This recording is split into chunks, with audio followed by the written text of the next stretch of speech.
And we're live. Okay, so welcome to Upturned Table. We're playing Star Trek Adventures again this week. So this episode is called The Whole of the Law, and we'll see how long it takes us to finish. So I'll be running the game, and with me today are Matt, Terry, and Will. Hey, guys. Hello. Hello. All right. Hello.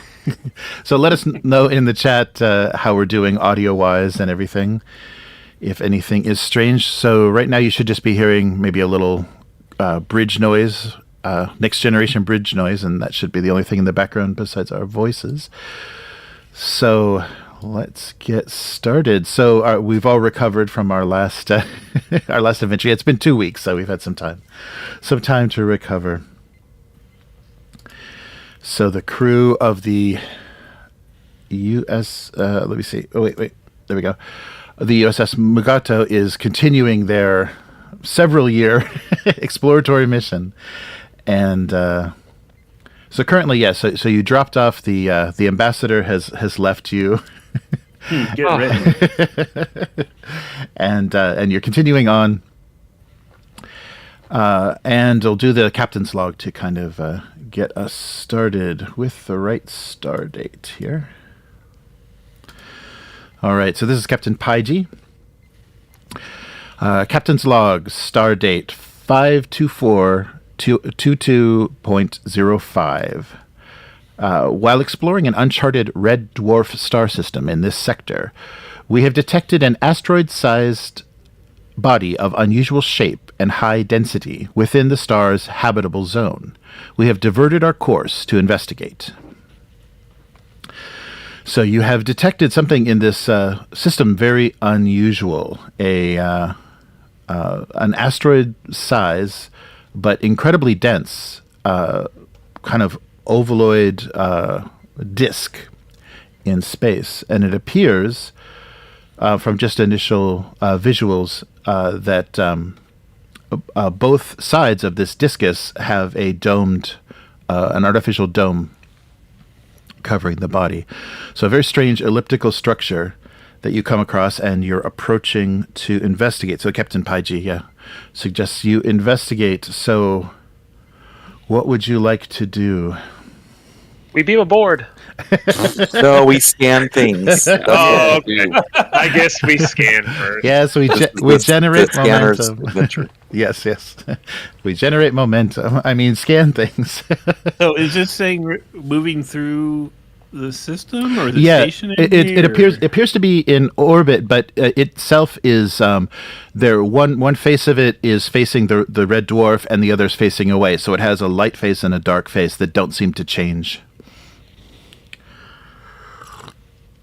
from your simple projections. It doesn't seem like it has any rotation. The domes are on those sides, so like one's facing the star and one's yes, not? correct. Yes, one's facing away. Yeah, there's a dome covering both halves. Are you guys getting any power readings over there? Scanning people? I turn around to look at my scanning people. Who's the scanning people? Is it Lelit and Stark?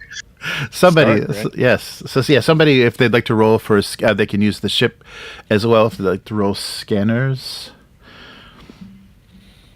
So let me just... I will scan for space hazards. Oh, okay. I don't know. I have hazard awareness in my focus. All right. And astrophysics. So I'll scan for signs of, I don't know, danger. Okay.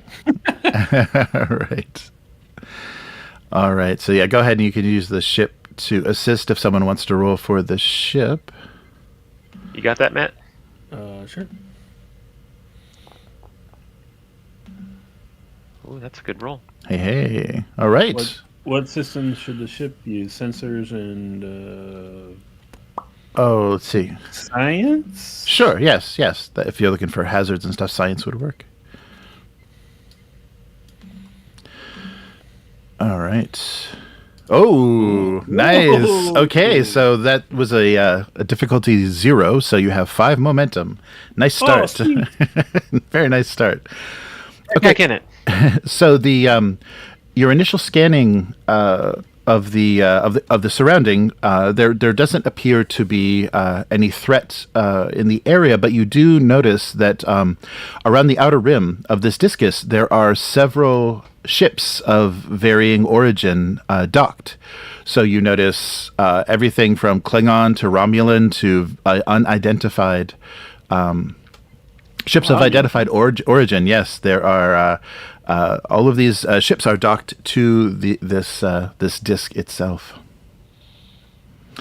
And the attempt to scan, you can't detect any life signs or structures or anything, and it seems to be that the dome is interfering with this. What you have been able to read, though, is a massive amount of gravity. So, here, I'll take you to this. So the readings that you're getting show you this. Can you guys see that? Yes. Okay. Yes. Okay. So this is what you're dealing with. So there's a very dense core of some sort of material that is making up this disk, and then the surface has then Earth above that, and then a dome over that surface. And the surfaces of both the dark and the light side are kind of terraced, but you're getting gravity readings very unusual. So at the edge of the rim, it's about 70%, or it was 7% Earth's gravity. But by the center, near the middle of the core, like what would be like an equator of this disk, is more than 4 times Earth's gravity. So there's a huge variation in gravitational force, and it does seem that this object itself has its own gravity. So it's very unusual. Nothing you've never seen anything like this before. Can we use our momentum to juice up that scan at all? You could, yes, but let's see. But it doesn't appear. It's going to take quite a process. If you would like to try to penetrate the dome with your scanners, it's going to take some serious work. But how about on the outside? Can we like ID these ships and get info about them? Oh, sure.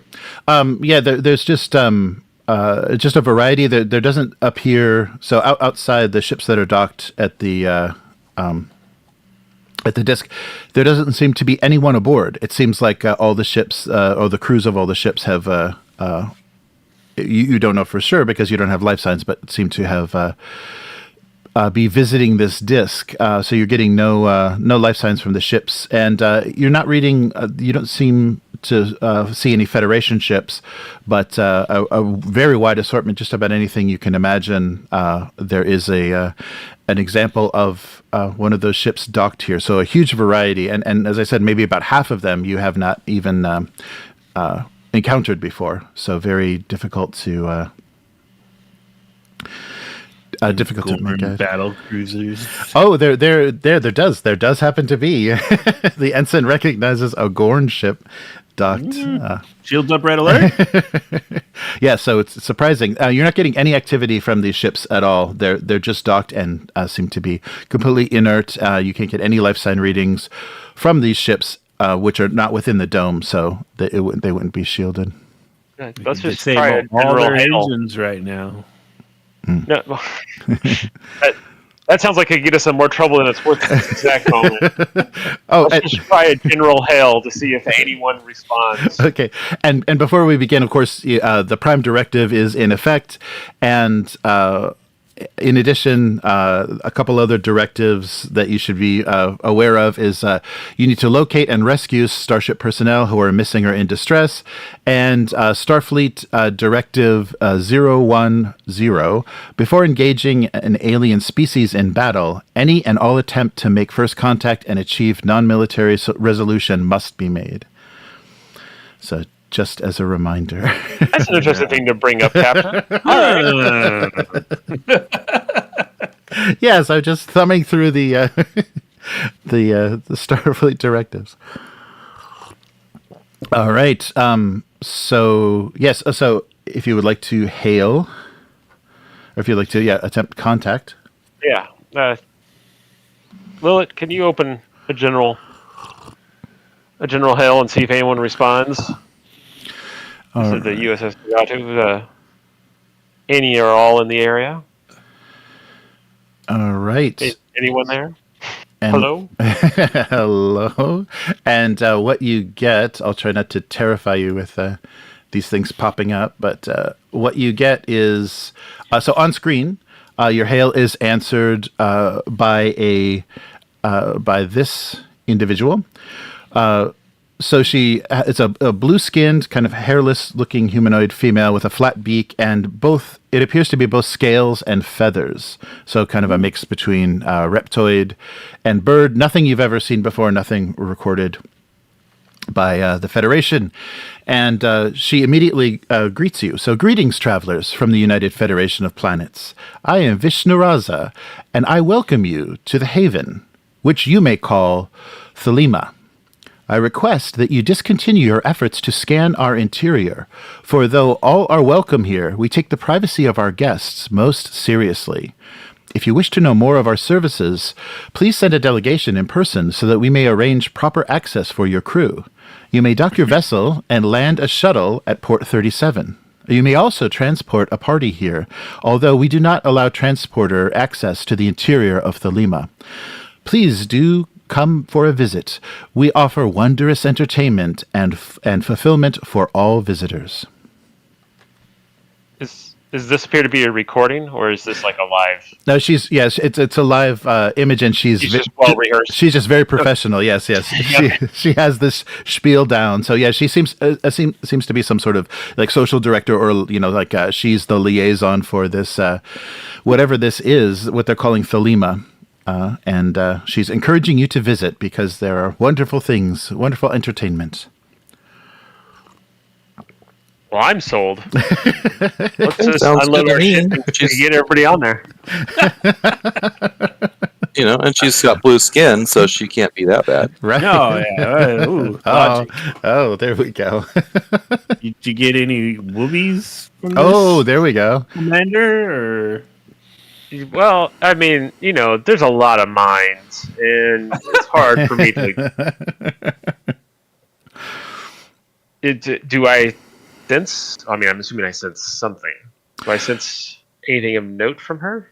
Yeah, she appears to be completely genuine, completely sincere in her offer. There doesn't seem to be anything sinister. There's no thought of stepping into her clutches or anything. She's basically welcoming you as if she would, to a vacation spot, to an island or some sort of spa, and that's all you detect. She doesn't have anything behind.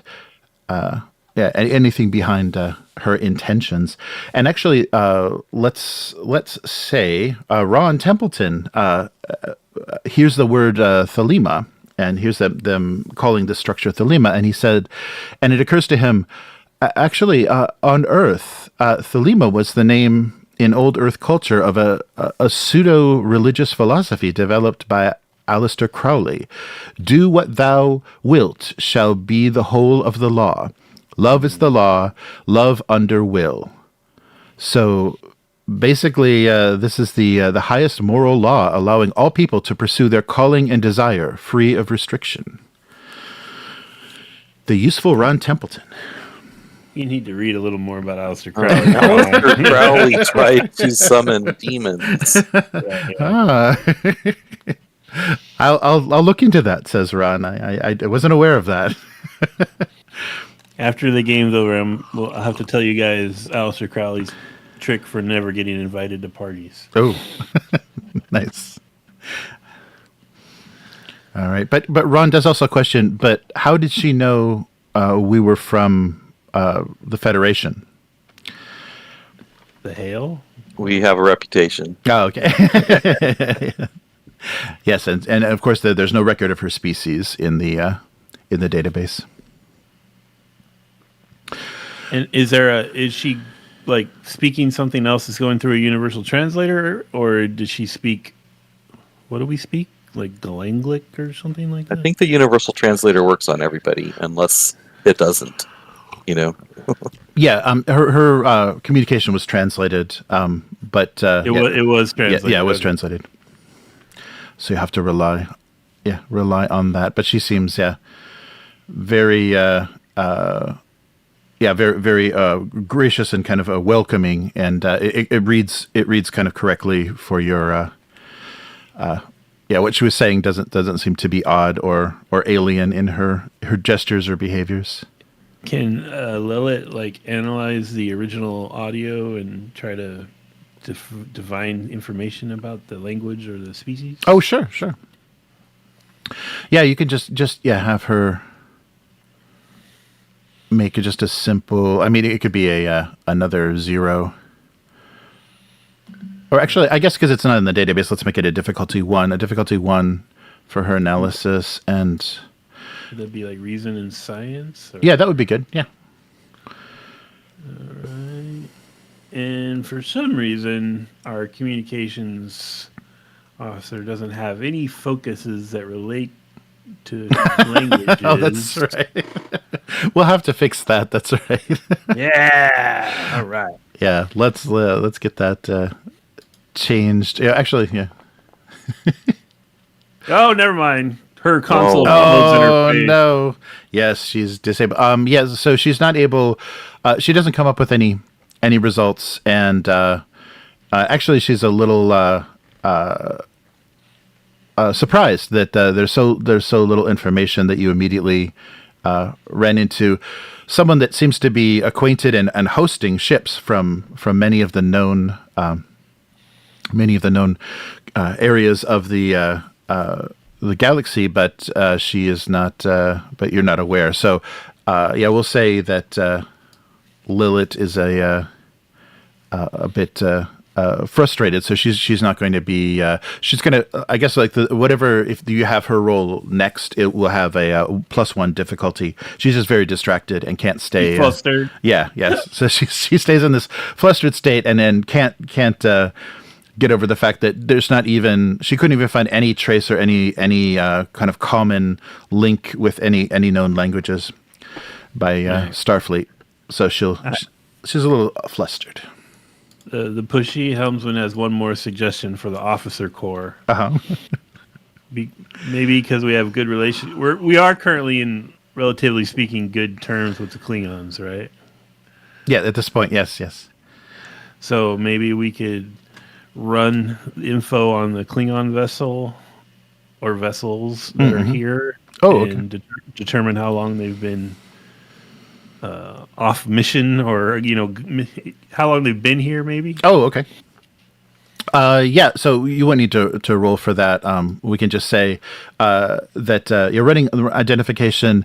The one Klingon vessel that you see docked here actually is kind of a refugee. It's a ship that fled the Klingon Federation and is kind of making its way. So you see the records that you find say that it left the fleet, and so they were kind of in hiding or somewhat separated. So they probably wouldn't represent the Klingon Empire directly, because these seem to be kind of refugees or escapees from from the Klingons. And we'll find out.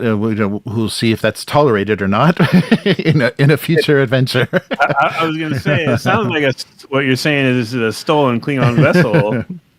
Well, and there's Romulans here too. You said, right? Yes. Yeah, we should just be shooting that ship. Well, I mean, the fact that there's even if they're fleeing the Empire or whatever it was, it actually is a real Klingon ship and a real Romulan ship, kind of out here away from both of their lands, and they both went on this place and abandoned their ships. Something evil's going on here, Captain. I don't like it. Uh-oh. The empath is getting a bad feeling. You got a bad feeling about this? Yeah, I do. All right. So yes, and so she welcomes you. So Visharaza welcomes you again to either dock your ship or take a shuttle or transport to Port 37, and she will send someone to meet you I vote shuttle. Oh, that's right. Yeah. With that small craft specialization. I don't think we want our ship docked with this thing. No, yeah. I mean, I'm kind of just concerned that it's like, hello, welcome. Please come aboard. We'll tell you nothing until you've joined us. Except that it'll be awesome. Well, it kind of seems like it's just a floating brothel, right? And what could go wrong? Exactly. A lot could go wrong. Love is the law. Yeah. I remember plenty of times where Kirk and crew docked or boarded other alien civilizations in their mission of exploration, Yeah. and then got in trouble. Like there's probably a whole lecture series at Starfleet you have to go through, or Paradise Don't do Planet, what Kirk did. Paradise Planets, and why they never work out, or something like that. Well, I mean, I feel like we should investigate at the very least, just because it seems like it's drawn this. The fact that all the ships are completely abandoned, not abandoned. Well, maybe they are abandoned, but are completely evacuated, or whatever you want to say. That every single crew member's on this thing, and they left no one on their ships, worries me. Yeah, that's odd. So yeah, I definitely think we should check it out. However, I think we should go in the shuttle with a minimal crew so that we put the least amount of us at risk of potential hostage or capture. Though I didn't pick up anything nefarious by Vishara, but then again, she may not be. It's hard to always understand people's motives. She may be thinking what she's doing is not hurting us, but lobotomizing us and putting us in chambers is what's best for our health. Keep us alive. So you can do anything you want once your brain is in this bucket. yeah. So, Captain, with your approval, I'll form a small away team, and we will check it out. How many people fit in a shuttle again? You can put yeah. Oh, go ahead. Oh, You yeah. put 6 probably. Yeah, you can definitely take 6 as long as you're not equipping it to go into a gas giant or anything. Yeah, you could take 6. 2, but yeah, maximum of 2. yes, but take at least 3 so everyone can visit. Someone has a character on the surface. I was going to say just send the security officer. He can report back. The rest of us will hang out here. No, yeah, that's what I was going to say. Is we'll have Ensign for piloting, Stark here for security, and me to inspect that brothel and make sure that everything's okay. All right. You don't want to bring Seki or Templeton or anybody? I'm just concerned about this potentially being a hostage or capture or trade situation, and I figure the less of us we put over there, the better. All right. I may be a little overworked, but I just feel like something about this place is not my empathic abilities, but my gut is telling me something's wrong. All right. Okay, so we'll take a shuttle down. So Smell you later, Mendez. over to the lift. All right. So yeah. So you have coordinates to the port 37 to dock your shuttle, and the director. So she introduced herself as the director. So Visharaza, Director Visharaza of Thelema, and so you make your way easily to the disk, and the let me see here, and you're met by a male of the same species, so I guess what you would call Thelemans at this point, because you don't know, you don't have a species, and they called this place Thelema. So when you arrive at Port 37, it's a wide, flat docking area, and it has a retractable hemispherical roof that allows you to enter. And when you land, you see that you are standing directly on the this whole docking area is right on the edge of the disk itself. And from your readings, you should be experiencing low gravity at this point, but you're feeling no difference at all as you exit the shuttle. And was there anything you specifically wanted to take with you other than tricorders and phasers, like other than your default equipment? I mean, a generator, right? We always take a generator. There's definitely a generator in the shuttle. All right. Okay. Portable generator. Okay. All right. And so you're greeted by. Yes.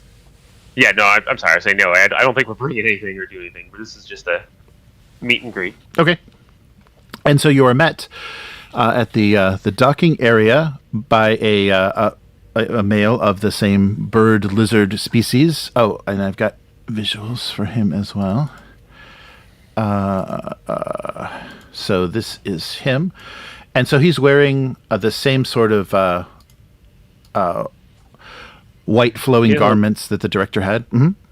He doesn't look nearly as friendly. No, it doesn't. He looks stern. He looks a lot more bird disapproving than she did. Well, he's a sub-director, so so he introduces himself as Sub-Director Hamasaur, and is dressed in a light, loose, white garment similar to what you saw the director wearing. And he says, please follow me this way. We will take a pneumatic tram car to the director's offices.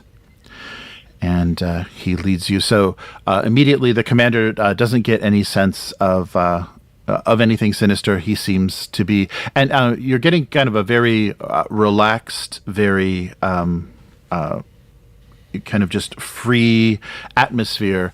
And visually, what you're seeing is everything is very bright and clean, and has kind of an athletic stadium, or kind of like, there's columns and very beautiful, like curvilinear shapes in the design of everything here, and it looks very inviting. And your empathetic reading of it is that everyone here is just very relaxed and very comfortable. You don't notice anything strange, and he notices you maybe paying attention to the gravity that shouldn't exist here, and as he leads you to the pneumatic lift, he said, the tram car. As he leads you to the tram car, he says, "Yes, we've installed adjustable gravity plating in our docking facilities for the comfort of our visitors. Some of our visitors are used to much heavier gravity from their homeworlds, and some much lighter. So within Thelema itself, we rely on the natural pull of the core disk to provide a continuum of gravity levels to accommodate all guests from all conceivable environments." So he leads you to the tram car. What? Oh yes, Subdirector. What services is it that you offer here? Anything you can imagine. You'll have a better idea from the director herself, but any sort of physical activity, any sort of indulging in food or drink, or perhaps even physical relations with the other guests. Everything is available as long as it doesn't impede on other people's freedoms or any of their choices. So everything that is freely chosen here is available. I mean, that just sounds like how things normally work. But okay. Somehow it sounds worse from you, but I don't understand how. Okay, we're good. All right. So the tram leads you through a tunnel, and you arrive at the same sort of bright, curvilinear, beautiful architecture. And the inside seems to... So you're now inside the dome structure. The gravity feels completely controlled and normal, so you haven't experienced any kind of change in gravity itself. And the offices that you're led into of Visharaza are have an open view of the what you saw were the terraced land of the disk itself. And so she has this amazing vista view over this entire, and it looks like, you know, some giant holiday, you know, the deck of a cruise ship, you know, just spanning the entire, you know, surface of an asteroid. And there, you can see many guests moving around, and you can also notice that the environments of each of the terraces seem to change, so that they're able to accommodate many different types of life forms. So in some of the further away towards the center of the core, you see that some of the terraces have species on them that you have never seen before. Very unusual and very strange high gravity beings, and then of course closer to where you are, the gravity is less, and you see some flying species and things inhabiting these different terraces. There are also, before she greets you, you also immediately notice the screens. There are kind of video screens all kind of lining the edge of these windows that are displaying kind of looped video of all of the activities, the different environments and activities available on Thelema.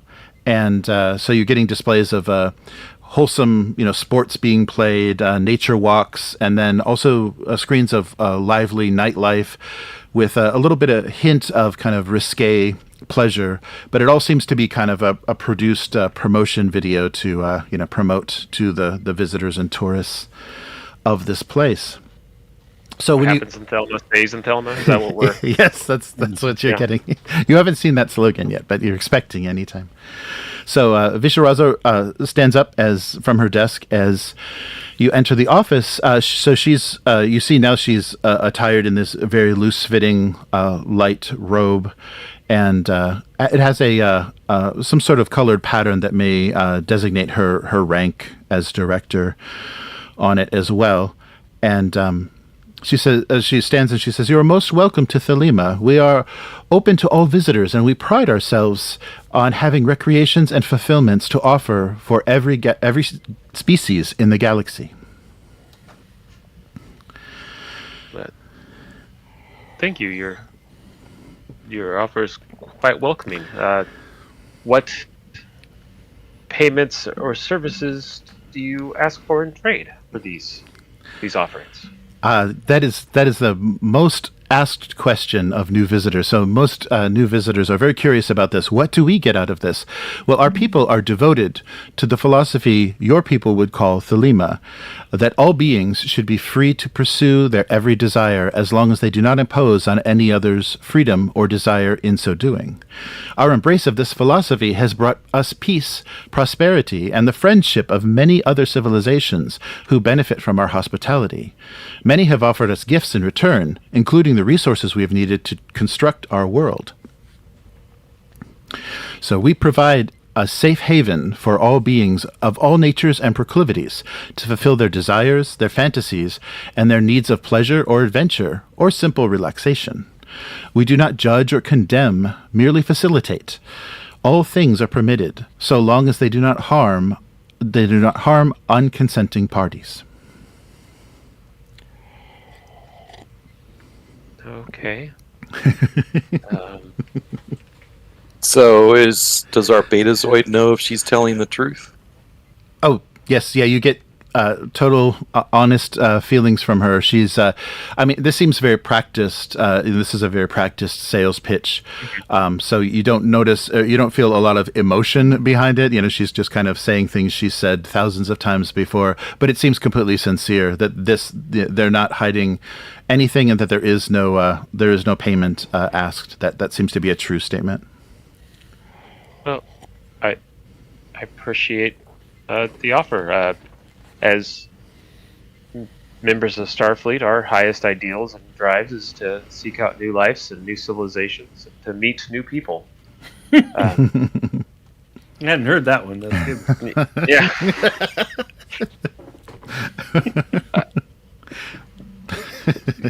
Just swing with the best of them. Yeah. You appear to have many guests. I mean, what brings us the most pleasure and joy is talking with people and learning of them. Can we meet some of your guests?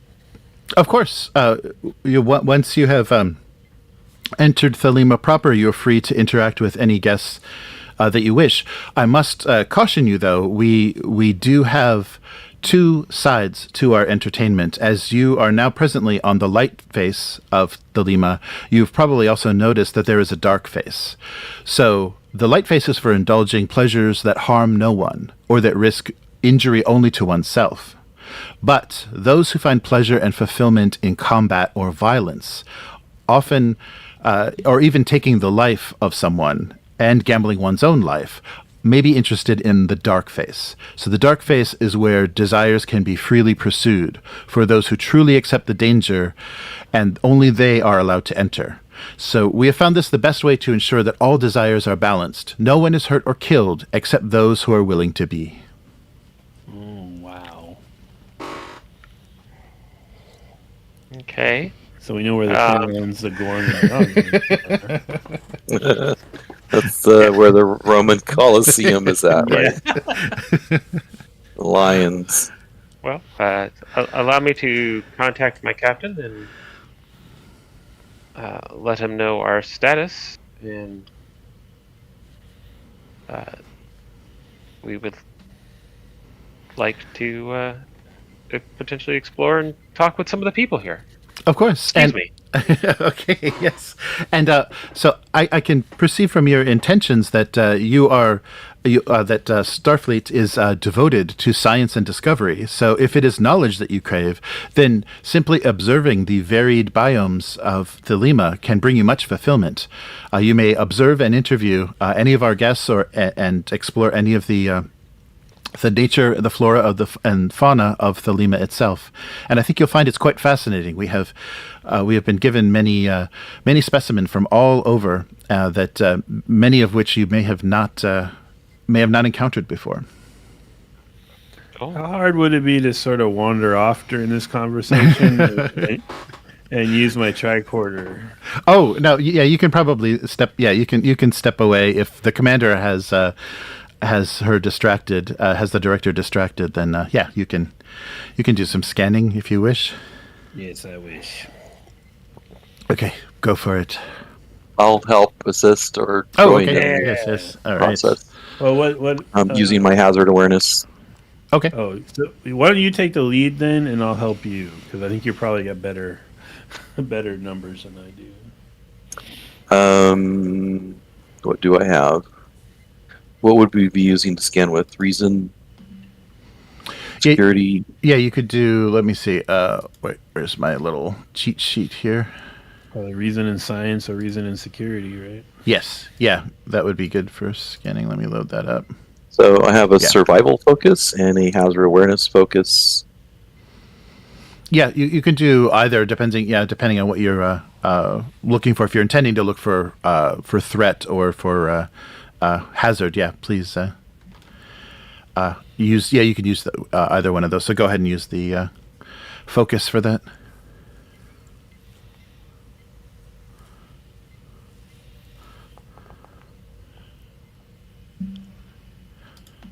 All right. Yeah, so it's just a 1 difficulty. And do you want to assist? Yeah. Ensign. Hey, all right. So yeah, you get 1 more momentum for that. We're maxed out. Nice. And so what are you looking for? So if you're looking for anything dangerous, it does seem that you are being protected right now by artificial gravity plating within these offices, so that the gravity would be much less. Sorry. Would be much less than Earth's, probably half Earth's gravity. Not necessarily a hazard, but it may make it difficult to maneuver in some cases. And you do notice that, especially from the initial readings from the ship, that the gravity gets very intense towards the center. So if it's not artificially created, it could make things quite difficult, depending on where you are on the disk itself. Any? So we should stay away from the center. Yes, yeah, center would be very, very more than 4 times Earth's gravity. Do our bird friends seem to be having trouble navigating? No, they seem to be fine. It doesn't look like they're any sort of flying species. You didn't notice any wings or anything on them, but yeah, they don't seem to have trouble in the gravity. It seems like their offices are in low gravity areas. Mm-hmm. They have plates to make them. Yes. Are medium gravity as we see it. Yeah, you didn't notice they don't have any magnetic boots or anything securing them, so they seem quite adaptable. They look like a very adaptable species.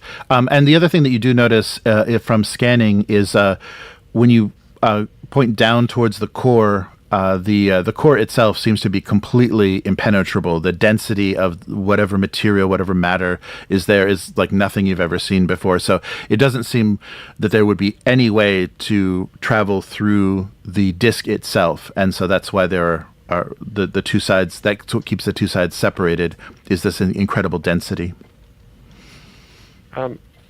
Director? Yes. How is it that your societies managed to develop an entire belief system based on a 300-year-old Earth philosophy? It just I believe it's just a coincidence, and we use this term thelema when communicating with cultures such as yourself to help you understand. Of course, we don't identify ourselves as thelemans, but it's the closest approximation to our belief system that anyone from the Federation could understand. So we're using your knowledge, and we've had visitors previously from the Federation, and this is the information that we gained from them. Well, as people who seek knowledge and understanding, what do you refer to yourselves as? Got her. Yes. Well, that isn't written down anywhere. Yes, we're an ancient species that has adapted, so that we were gifted a computer, and this computer has the ability to empathetically and telepathically read the desires of our guests. And once we had established our civilization here, our colony here, the gift of this computer allowed us to serve anyone that visited with anything that they desired. And our original culture, that was the intention of our original culture, is just to serve and be a facilitator of others, of guests. We are very our culture is based on hospitality and fulfilling others' needs. But how is that what you desire then? Is that what you seek? Yes, that brings us great fulfillment. All of our prosperity is based on this philosophy. We've been gifted everything. As you can see, this incredible diversity here, and quite peaceful. The light side has experienced nothing but peace for as long as we have recorded history. Who gifted you this empathetic computer? So they were beings from. Oh, sorry. Let me look this up. They were beings from an area that you call. Sorry. I didn't pull all of these out. So an area that you would call. Oh shoot. Pringanar. Yes, of course. No, I was thinking Talos 4. Yes. Wait a minute. Yes. That I think that is the reference. Sorry. Talos 4 is the reference? Yes. Yeah. Where's the computer itself? The Telosians, the cage. Oh wait. No. Sorry. Let me find it. Captain Pike goes. Yeah. We just became a pilot episode. Yes, you guys are in the. No, wait. Where is it? No, it's not. Maybe that's not the right one. I'm sorry. This is. I should have pulled this out. Sorry, I'm asking you. I'm asking a lot of questions back to back. Sorry. Yes. So. What's your favorite color? It was probably just a leftover computer system from Risa. Yeah. Nothing to worry about here. Oh yeah, that's sorry. This is. It's the one that's in that big like dragon head in the original series. No. Sorry, this is such a small reference. This is not worth wasting all this time for it. I just wish it would pop out a little bit more. It's like a weird little italicized thing.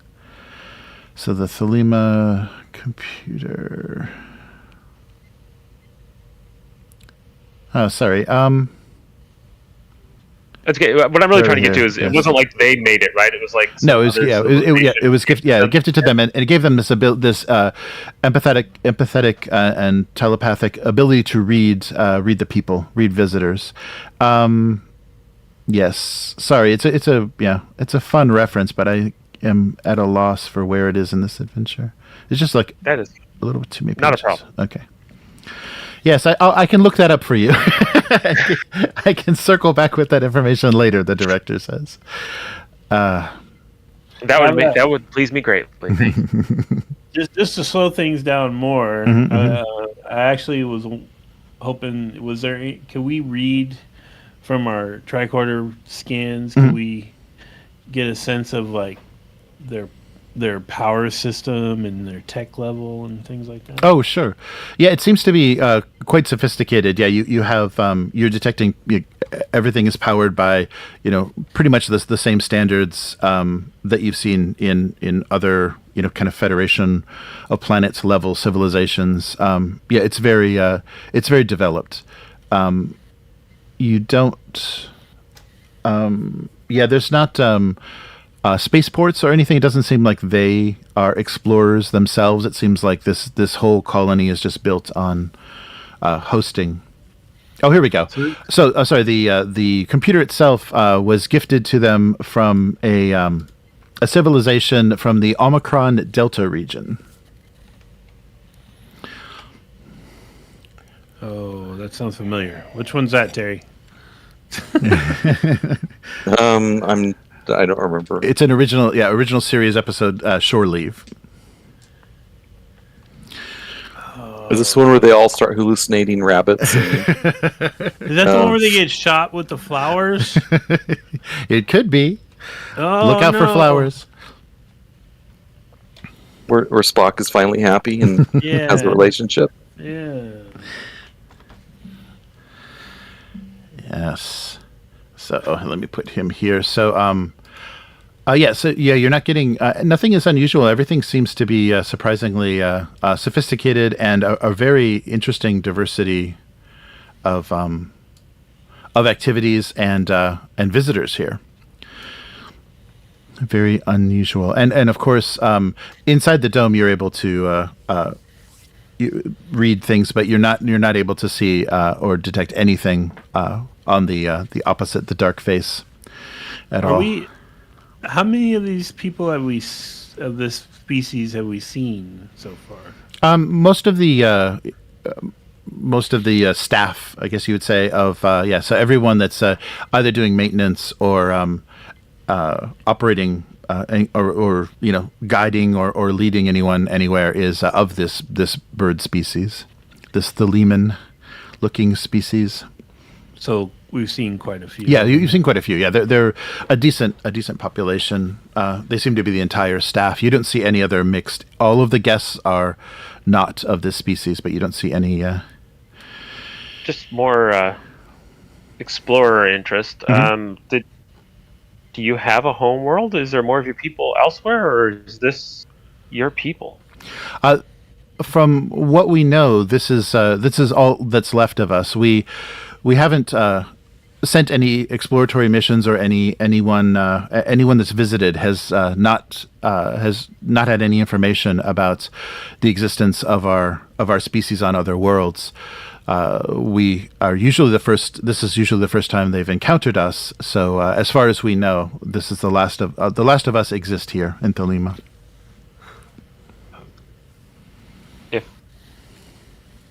if possible, we would love to take a DNA sample and see if our computer can track maybe lineages of your people and see if we can determine where you potentially came from.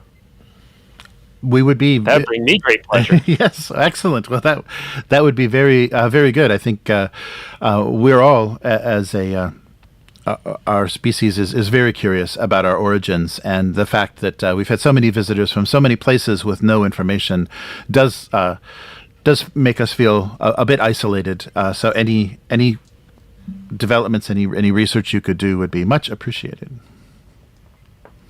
I have a question. Yes. About the dark side. Yes, the dark side. What if someone changes their mind? Can they get out safely? Oh, of course, yes. We are very well equipped in understanding our guests' needs. So if anyone is experiencing anything that brings them that they've decided is not of their choosing, then we would immediately, of course, evacuate them to the light side. Cool. Yeah. So please don't. The dark side is not a prison or a punishment. It's just another shade of pleasure and fulfillment that some species feel that they need. Yeah, and so it's like when people turn the safety protocols off in the holodeck. It's the same idea. Sure. Thought we weren't supposed to do that. No, you're not supposed to. Well, I think we're good. You all ready to go home? Doesn't seem like anything hanky's going on. And, well, please feel free to send some of your crew for relaxation if you feel that is necessary, and I'm here to provide you with any information to help convince you that this would be a wonderful experience for your Starfleet crew. well, we appreciate it. Again, what drives us mostly is knowledge and exploration. So I may have a medical crew come back to do some medical scans on you and your people to see if we can determine your origins. Oh, very good. I will be available to you as needed. Okay. Otherwise, I think I'll go back to our ship and talk with our captain and see if we can have time to arrange for some shore leave. All right. So yes, Hamassar will lead you back, of course, to your shuttle, and I'm very. I look forward to seeing you again, and I hope that you can find happiness and fulfillment here on Thelema. Thank you. And so, Hope yes, you have happiness and fulfillment in your life. I'm gonna attempt to reach the Mugato to let them know we're coming back, but really, I just want to make sure our communications work. Yes, yeah, they do. Yeah, you're able to hail the ship. So yeah, they what Ensign Mendez says? Yeah, all right, come on back, tough guy. Hey, I think you should request shore leave. Make sure you specify the dark side. All right. Okay. So yeah, Hamassar returns you to the docking area, and you take your shuttle back to the ship.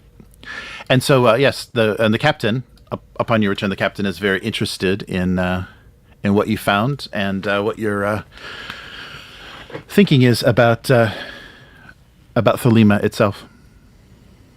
Shortest adventure ever. Yep. Yeah. Yep. Okay. Finished. So I would recommend that we look up the history of the shore leave adventure that Kirk and friends had when there was a computer that could detect what they were thinking, so that they lived out these fantasies. Yeah. And, We'll get back. Is that your read on it? That there's still something hanky going on here? Chief Security. Well, in that scenario, the danger was people's own thoughts, because the computer could detect what they were thinking. Like one crew member was thinking about Alice in Wonderland, so he saw a giant white rabbit, that was late for something, Very important and date. but then other people saw other dangerous things because that's what was in their mind. So it was their own thoughts that was the danger. Wow. So you're saying if we think of J. Edgar Hoover is going to come and destroy us. Keep their mind clear. Sounds like according to their rules, the light side shouldn't happen, right? Yeah. Well, yeah. Let's look up this like Omicron Delta region reference and see if we get any hits in our database. Oh, okay. I'm assuming it would be referencing that episode. Right. Yeah. Right. I'm not really reading. They don't seem nefarious. It doesn't seem like they have ill intent. However, it does also seem that their entire species, that's entire purpose is to fulfill the needs of others, that this empathetic supercomputer drives, that's telepathic. I didn't pick up anything like any crazy computer empathy stuff, did I? Like, did I get a read? I didn't even think about that. Oh. Did I get a read on something regarding that? Yes, you did feel that you were being kind of scanned. Yeah, you were. Yeah, that something was trying to read your thoughts, but not in an extreme or evasive way. Very kind of surface level, just to intuit your intentions and your desires. But you since you officially didn't enter, it didn't seem to be very thorough or very deep. But yeah, the commander was able to sense a little bit of that. Oh. So that computer does exist. Huh. I mean, I feel like this is if we want to explore a little bit more, like I said, I would like to maybe get a medical crew down to do some DNA scans and try to see if we can connect these people. Can we database and see if there's any big blue lizard bird people that we missed that maybe we can connect their species to? Sure. Yeah. At this, yeah. If you get their DNA, you could do something like that. But just a cursory, like your initial scanning, there doesn't seem to be anything close to them in the Starfleet records. Yes, I don't know what it is, Captain, but something about this has been rubbing me the wrong way the whole time. I don't know if it's just a feedback of my innate empathetic nature over like echoing off of this computer, but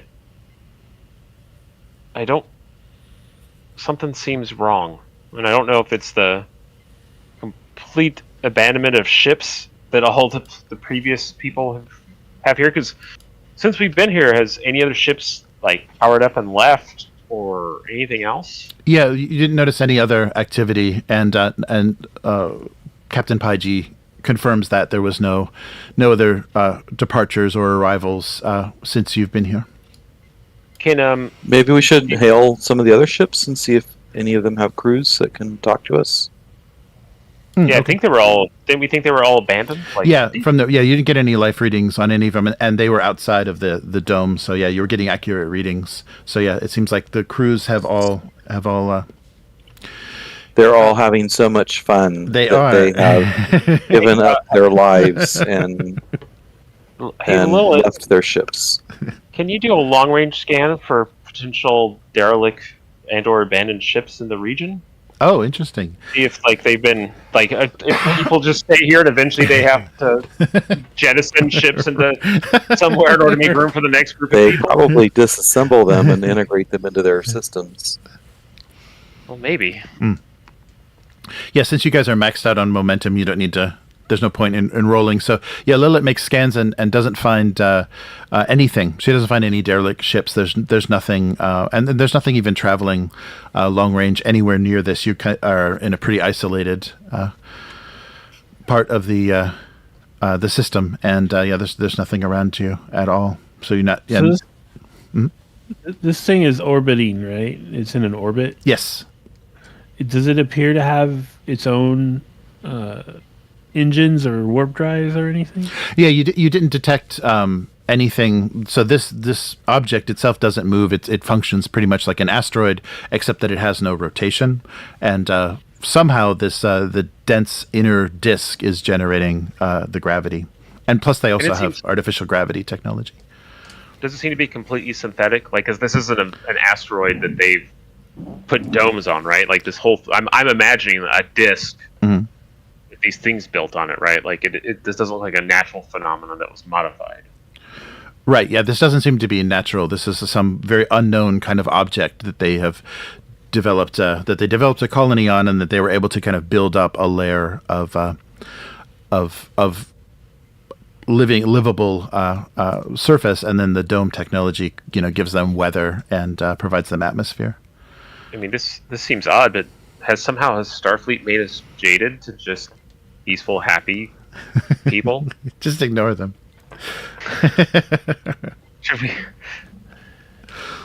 Well, one man's curiosity is another man's suspicion. Don't worry about it too much.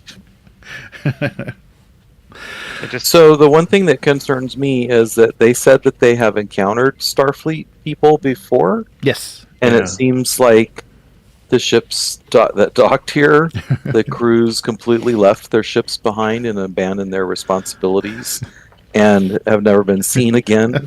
So should we check the computer to see if there are any the Federation starships that have gone missing in this area? And maybe entire crews that haven't checked in a while. That's the type of pragmatic thinking I like. Yes. Do it. Okay, so the from searching the records, you aren't getting any records of Starfleet ships that have been missing. There do seem to be, and this was quite a while ago. This was decades ago that there were records of Starfleet ships in this system that could have been the visitors she referred to, but there's nobody currently missing or that has recently been in this area. So they were just red shirts that nobody cared about. It's possible. But there should be some logs, right, of the encounter with this object, but we have no record of this object, right? Right, yeah. This wasn't. It wasn't reported. So the it seems very much, and maybe the director's emphasis was on privacy, so that they won't tell you who has been or who has not been here, and they respect the people's desire to be here and have it be completely anonymous, and there be no record of it. That is a very important part of what they're doing, which is why they restricted your scanning. The dome is made to not let you know who is here. Well, I mean, unless we can get in and actually talk to other people that are there and experience this supercomputer and how it interacts with us, it's going to be hard to know if there's anything bad going on. Captain, I would like to potentially return tomorrow with probably with the same crew and maybe a small medical team to do scans on the native people, as much as we can call them native and an alien thing, to see if we can track their origin, as I suggested. They fit right into Starfleet. They don't ask for any money. They just give you everything free. So, I mean, that seems on the up and up. Right. And I thought that maybe we can check in for a short period of time, communicate with some of the some of the, what do you want to call them, visitors? Yeah. They call them guests, yes. Guests, yeah, and confirm that they're not having any troubles, and then check ourselves out. And then probably move on if nothing else happens, because it just seems like a party town, and while it's not really my cup of jam, That's right, cup of jam. It's a Betazoid thing. I don't really see anything that we need to further investigate. Why were we here to start with anyways? We just- spotted the anomaly. just We came across were it? exploring an uncharted red dwarf star system, Oh, there we go. and we discovered this object. I Right? don't, Yes. I don't think the commander's Our feeling ship. too well. Discovered it. Yeah. Look, I've been through a lot. Okay. Yeah, we all need a Quick break. career. Let's try it out. Maybe we could have a demonstration. All right. Well, that's what I say. Like, I think the three of us check ourselves in tomorrow, and we also bring along We'll bring Seki. Seki and maybe a couple of her, like, maybe some people who actually specialize in, like, genetic tracking or something like that to see if they can reverse figure out where these people came from. Yeah, definitely. We need to bring the doctor. Well, based on what the lieutenant pulled up about Omicron Delta, I think anybody Seki brings should have passed a recent psych test. Oh, that's a good point. Yeah. All right.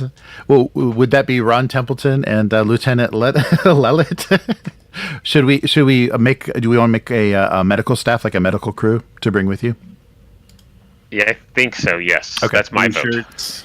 Okay. Let's. Yeah, some blue shirts. All right. Yeah, so let me see. I don't think there's a way that I can duplicate. Is there? Oh, yeah, no, I can. Okay, so I'm going to make a copy of Seki and then just change her. Pecky and Becky. Yeah, and Becky, right? Becky. Oh my God, Becky. You won't. You know, there could be two people with the same name, and we just have to call them Seki 1 and Seki 2. Right, yeah, exactly. Big Seki and little Seki. Seki major and Seki minor. All right. So let me get so Seki 2 is on the case. So yeah, we'll just use the same stats. If there's some other focus you'd like xenobiology or something, we can add that as well. I think that's more what I was thinking, is getting another specialist that's... Because she's more of like our emergency/disease person. Yes, right. Or maybe someone who's got a psychology kind of focus. I like that. Oh, okay. Maybe we can get a psychologist and a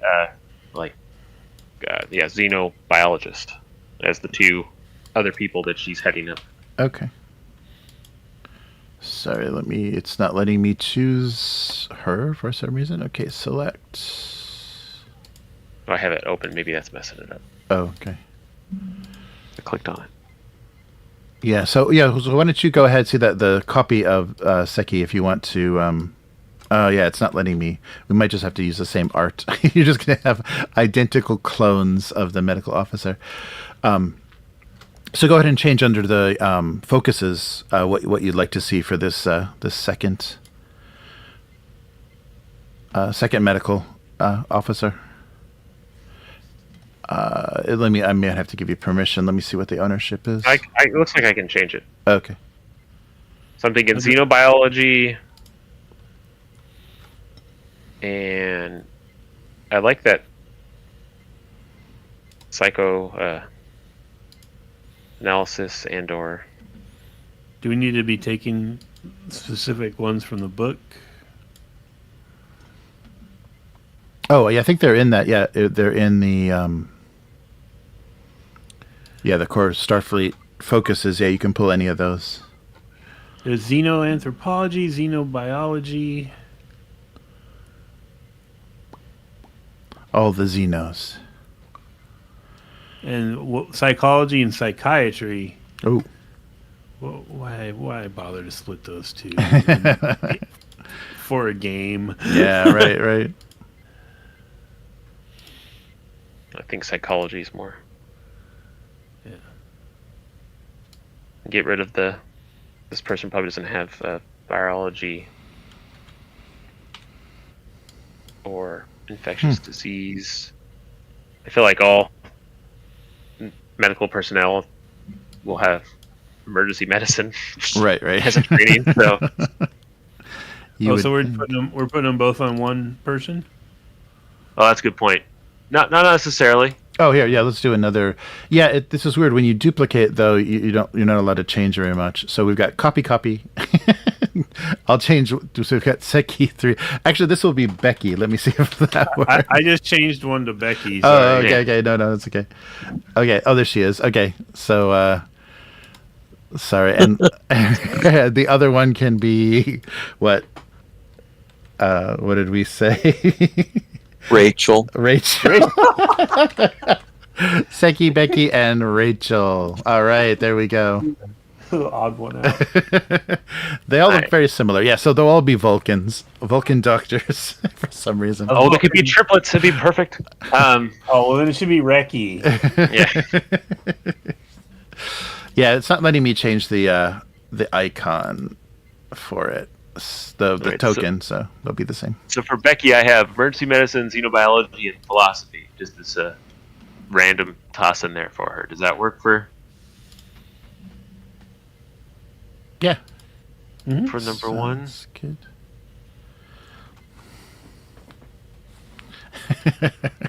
Rachel. That's the Vulcan triplet. And then Reki's gonna have the psychology. Okay. Can't remember where. There it is. Psychology. Oh, why not? Psychology and psychiatry. We'll make it.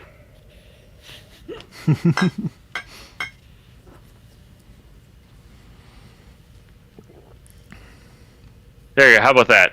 One of them psychology, psychiatry, and emergency medicine. The other one is philosophy and xenobiology.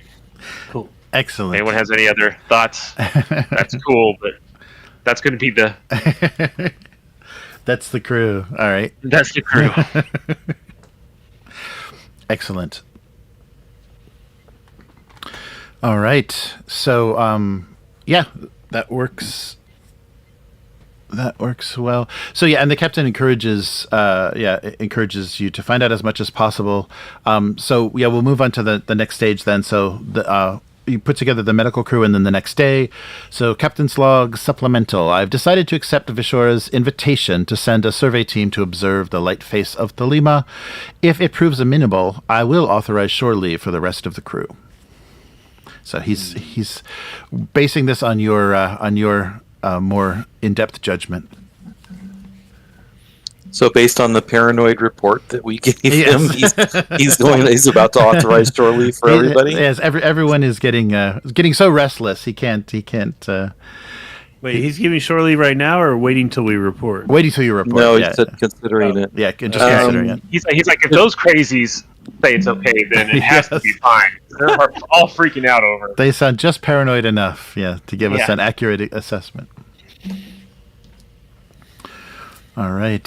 So, and did we turn up any information on the history of the Enterprise and their encounter with? Oh yes. Similar situation. Yeah. So the research of the encounter on the shore leave planet on Omicron Delta, in the Omicron Delta region, this computer was able to empathetically detect people's desires and thoughts, but it also had the ability to create artificial, like robotic images or things from people's minds. So everything that it produced was an artificial construct.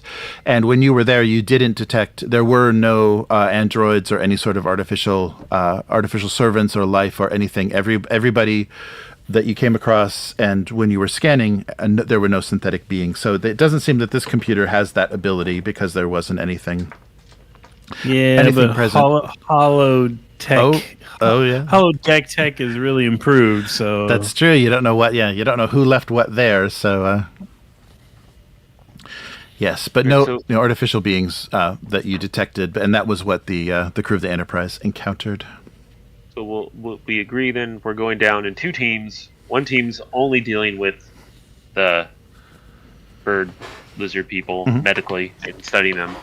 The three of us are going to, I'm doing air quotes here, check into the light side and give it a 24-hour period and see what experiences we have and attempt to contact and talk with other guests and see how they're doing. Yeah, Good. I definitely want to track down these Romulans and see what they're up to. Remember, though, you're staying to the light side. Don't just run to the dark side to get in a fist fight. Yeah, I know. I'm dying to see like a happy, jovial Romulan. they're on the dark side of the disc, Yeah, fighting out battles and Yeah, dying, the Klingons probably are too. and the Gorn. killing each other. The Gorn are hunting them, and yeah. And I have a feeling that if there are ships that are left behind, they probably just like push them towards the sun. And they probably just fall into the red dwarf. and are Nature's destroyed. garbage disposal. That's messed up. Excellent. All right, so let's move on. Yeah, move on to the next scene, and unfortunately, you'll have to lose a momentum Yeah. No, from all this sleeping aboard your ship. so relaxed. All right. Yeah. So if you'd like to, are you going to take the shuttle down, or will you use the? Will you transport, or what's? You know my vote. It's easier to just beam over, isn't it? Less time. It's the beaming out part. That's the problem. Well, I think we're doing two teams, so maybe the medical team will beam over and deal with them directly, and we'll dock and go through the whole standard Okay. standard procedure here. Okay. All right. So yeah, if you're what's gonna, the deal? Do we like wear straw hats and pack luggage? yeah, We're all wearing those onesie like jumpsuit things that they put on whenever they're like in Ryza or whatever. It's like a gray kind Lord. of thing. It's low cut. We all wearing really low cut. They are low cut, aren't they? Yeah. Yep. And they handed you a bunch of drink tickets to hopefully get you to return. So you've got a pocket full of those. Do you want us? Are we going in our normal gear, or are we going like we're on vacation? I think the three of us are checking in like we're guests. We're on duty, right? Or no, so we're checking in as guests. That was my Try it thought. out? Yes. Okay. Yes. Mhm. I mean, if you carry a phaser when you're off duty, that's probably not Starfleet, okay, but that's fine. And remember, you can hide a phaser on you. The phasers are concealable, especially the Type 1. So if you want to go looking unassuming, but have a little surprise, you're able to do that. Yep. Blue jeans, leather racing jacket, cowboy boots. All right. Oh yeah. The classic travel clothing. I like it. With the phaser in the inside Wouldn't pocket. it be a Speedo and an open shirt like Picard wore on Ryza Yeah, no. with his little Horgon statue? That's what I think I'm doing. That's how I am. No phaser, no tricorder, no nothing. Betazoids, letting it all hang out. I show up. I'm like, what are you guys doing? I thought we were doing a vacation thing. No, yeah. If it's literally like get dream fulfillment, I'm planning to go down there and race some cars or something. Nice. All right. So we're beaming the medical crew over. Mm-hmm. All right, and then you guys are taking the shuttle. So there's capability to do both. Okay, so the medical crew is so Becky, Seki, and Ricky are all now aboard. Yeah, aboard the disc, and so they report they arrive safely and they're being escorted to the light side to engage with the staff, with the what they'll call the Thelemians for now. So they'll take some readings, and if you'd like to, so then you take the shuttle. Anything else other than your cool vacation wear? Are you guys hiding phasers amongst yourselves? Yeah, I got a phaser in my jacket. Okay. I'm gonna. Can I hide a rifle somehow? It depends. In your luggage? We all have Big phasers. luggage, big luggage. We still are on duty, kind of, and investigating. We should have. and I've got my little. We should be carrying protection. I got my little communicator badge under my jacket too. Oh, okay. All right. So So my communicator, but I don't think I'm taking anything else because I'm trying to authentically blend in. All right. Didn't you just come back from some kind of resort or something where you were getting your head fixed? I went back from court-martialing myself on Starfleet Command. Court-martialed yourself with a margarita. Nice. Hey, I needed therapy, okay? Okay, so you're led. You arrive on shuttle again, and they give you the same landing area, and this time Hamsar is there to greet you as well. He leads you to a different panel this time, or a different. What was it? The tram, the pneumatic tram. He leads you to a different pneumatic tram area, and has you get aboard. He's not going to be in the same car. He's taking the next car behind you, and just instructs you to wait for the arrival. To wait to the arrival for your destination. So let's split. Let's see. I guess we can just kind of jump back and forth. Do they have like Girl from Ipanema piped in? They do. They do. Yes, it's very, very relaxing. Yeah, so the same relaxing atmosphere as you take. So you're traveling through the pneumatic tunnel. So let's stay with you guys. So McAndrews, Stark, and Ute, and you arrive at the destination, and the hatch opens to the pneumatic tram, and it opens to a surprisingly lush, kind of strange, kind of jungle area, not as bright as it was what you saw previously, and immediately you are stunned from behind by an unknown source. So who is stunned? Everyone. The three of you are now are unconscious. So everything goes black. You exit the tram. You see some sort of jungle type environment, not anything you'd seen before, and then you're all stunned. I was literally just about to complain, like, how come it's always a jungle environment, and then like before I could say it, we're stunned. That's hilarious. All right, so we can cut back to the medical staff. The triplets. Yes. So the triplets. So you guys have to decide who you're gonna pilot in this. So they were escorted to the light side. Yes. Oh yeah, and are given access to any of the staff. So first, the director welcomes them. So you are taken to her office immediately. Hamasar isn't there, but there is another subdirector that leads you to Visharaza's office, and she greets you and says, "Welcome, Starfleet members. I assume this is the medical staff that I was told about, and you have access to any sort of scanning or information you would like about us. We are very eager ourselves to find out more about our species and our origins." And I imagine Seki's probably in charge, but I think Becky's the one who's leading the actual team in the data collection. Okay. I'm gonna be Reki. Reki. Okay. Reki's like holding up a tricorder. It's like, so tell me how does this examination make you feel? Nice. Yes. So she's so yeah. You're able to. Why don't you just make a roll just for the scanning, because you have your medical tricorders and kind of any equipment that you would need. So that'd be a medicine reason? Yeah, medicine reason would be perfect.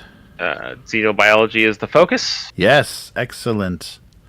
And you know what, she's excited, she's going to use point of momentum.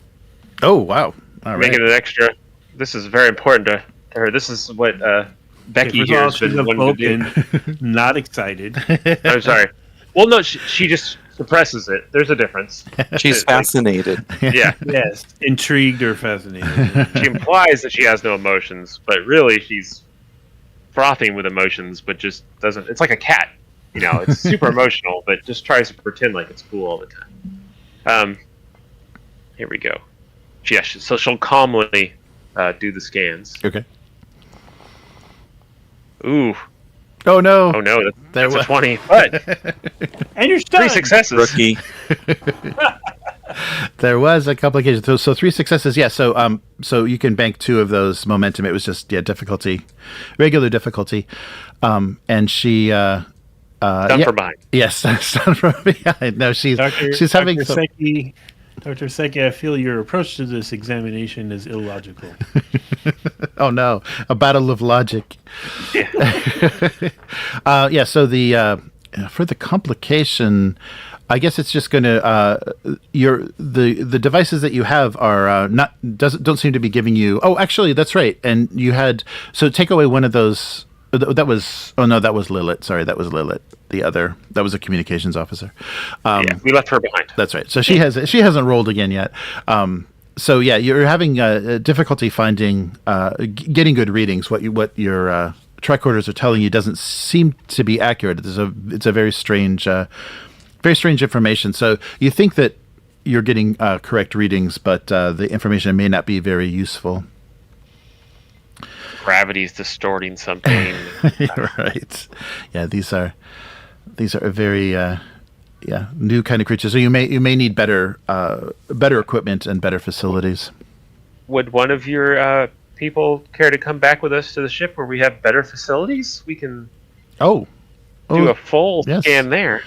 Oh, certainly. If that's what's required, I see you have portable equipment. If that doesn't seem to be doing the job, I can find a volunteer that will submit to some tests. We of course will need your guarantee of their safety, but we've had dealings with the Federation before, and you've been trustworthy in previous encounters. It's impossible to guarantee complete safety, but we will do everything that we can to ensure their return healthily. Yeah, well, very well. So let me arrange that. I'll find a volunteer for you shortly. Okay, so she begins to make those arrangements, and we cut back to guess where we are, the dark side. Oh no! What? So and I'm naked with no phaser. So the crew. I'm the only one dressed cool. So yeah, you awaken to find yourself on a thickly forested. Sorry, I didn't do this. Let me. I'll just switch over to. What are we gonna do? Let's do here. All right, can you guys see that? Oh, I should have some jungle noises. Oh yeah. Okay, did that come up? Yeah, the map. So once you put your tokens in the that terrace edge where the delta is, the Starfleet delta. Where are tokens? Oh, sorry. I can fetch them. Yeah, here. Boom. Here they go. And yeah, so they're just in that little folder. There we go. Okay.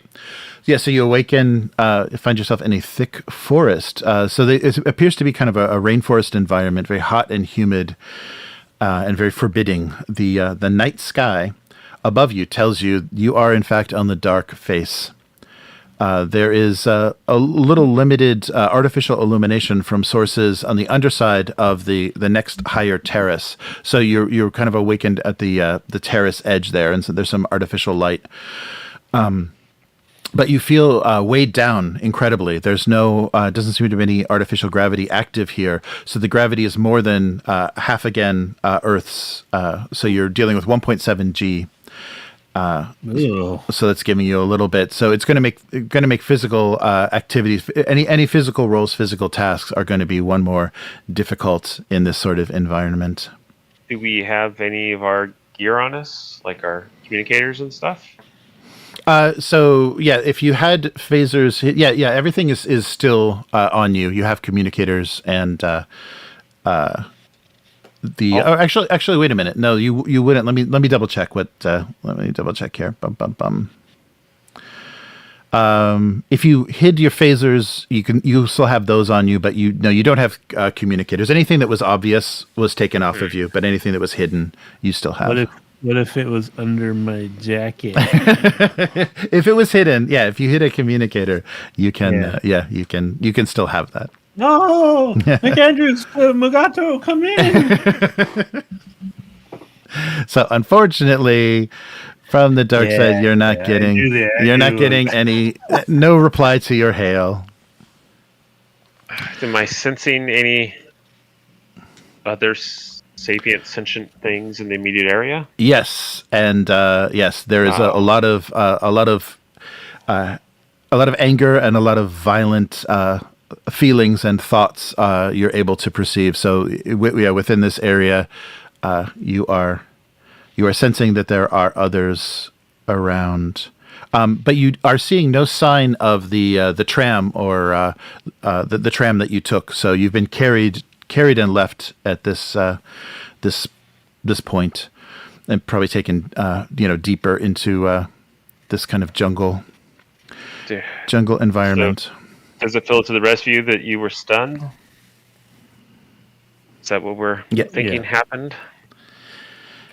So my character has hazard awareness. Yes. Is there anything that I can do to, like, kind of, I guess, get a feeling for our surroundings? Oh, sure. Yeah, if you want to just do kind of an observation of what's around you and look out for any threats. If you wanted to do kind of a either a what would that be? Secure. Yeah. Insight and security. Yeah, to kind of give you a scouting kind of with focus. Look. Yes, with your focus, your hazard awareness. That works. Uh-oh. Well, you don't notice anything immediately, but of course. But from behind some of the rocks that were in that next zone, this is what you see. So we'll switch back over to the. That's me on the right. That's how I'm dressed. Yeah, that is you. We landed in Middle Earth. Oh no! So you didn't detect their presence right away, but the commander did sense them, just not exactly their location. So 3 figures emerge into the clearing where you've been left. They're large, strong humanoids with tough kind of blue-gray skin, similar to like a rhinoceros hide. They have blocky, bald heads and are dressed like gladiators, with briefs and sandals. Plus, they have harnesses and belts for their weapons. They are clearly out for blood. I point my phaser at them and say, "We come in peace. Stand down." Okay. And they reply, they reply in the language that you understand. So they laugh at hearing that and say, "You wouldn't have come to the dark face if you wanted peace." And another one, okay, I shoot one. another one says to you, "Unless it's the peace of the grave." And so here, let me switch you back to the map. These guys are metal. All right. Yeah, they're hardcore. All right, so of course we don't recognize them as a species. I'm assuming. Yes, this is another unfamiliar species. So remember, non-violent first contact is 1.01. Except for stun doesn't count as violence, right? Right. No, that's right. Yeah, non-lethal. Yep. All right. So we can help you find better prey. Our hunting team together can take down much bigger game. Trying to sell a. How big are these rocks? Oh, you could probably get behind them for cover if you want to move towards them. Yeah, they've kind of emerged from around there. So if you want to, like, tall. Oh sure, yeah. They're at least the height. Yeah, they're at least the height of at least like a couple meters tall. So the height of a person. Cool. If you want to get some height. So and of the 3 aliens, one of them appears to be older and scarred. He has the appearance of more of a veteran, but the other 2 are the other 2 are the ones that replied to you and seemed the most bloodthirsty. So stun the young ones and talk to the old ones. So remember, climbing will be difficulty +1, one more difficulty because it's the higher gravity right now. Right. All Are right. we in like initiative right now? Or? Oh, sure. Yeah. We should probably do that. So you guys will get you get first action. So who wants to? Do they appear to be armed with melee weapons? Yes. Like in the picture? Yes, exactly. Yeah, the image that I showed you is how they're equipped. So it looks like swords and daggers and axes and clubs. So very very simple weapons. Nothing. It does appear that the elder has some sort of pistol on his belt, but right now he's just holding a long blade of some sort. You seem like you're ready to shoot there, Ron. You want to give that? Pew pew pew, Mr. Stark? Yeah, I was just thinking about my Ushan skill. Mm-hmm. But maybe I should just shoot them since I have if I still have my weapon, then set to stun I don't know if you can do this in the game. I remember some episodes where you could program or set the phaser to do a wide wide spectrum. Oh, sure. Shot. Yeah, there's a charge. Yeah, let me double check the. So if I could stun all of them at once, that would be awesome. Oh, okay. All right. That would be awesome. You're right. Let's hope. Let's hope that's awesome. Yeah, let me just get a quick look at the rules for. You just got to hit a couple buttons on the back of that phaser, beep beep beep beep, and then it's good to go. There should be a quick button for that. Yes. For anything on the phaser. Yeah, like the oh shit button. Yeah, I imagine it's like the dread guns, except for instead of saying like phosphorus rounds or whatever it is, you just hit 2 buttons for wide area stun. Yes. Yeah. So yeah, here's what charge will let you do. So you can prepare with a minor action. So the phaser has an adaptable energy supply that can allow the potency to be scaled to various levels. With a minor action, you can prepare the weapon and add one of the following damage effects: either area intense, piercing 2, or vicious 1. Sounds like area, right? Yes. Yeah. Area sounds good. And how much area is that giving you? Okay, so area will affect a wider area. You can target several targets at once. Automatically affects any character or damageable object within reach of the initial target. And then one additional target within close range. Oh wow! So anything that's so the two younger ones seem to be shoulder to shoulder, close together, but the older one is still within close range, same zone. So you will hit all of them.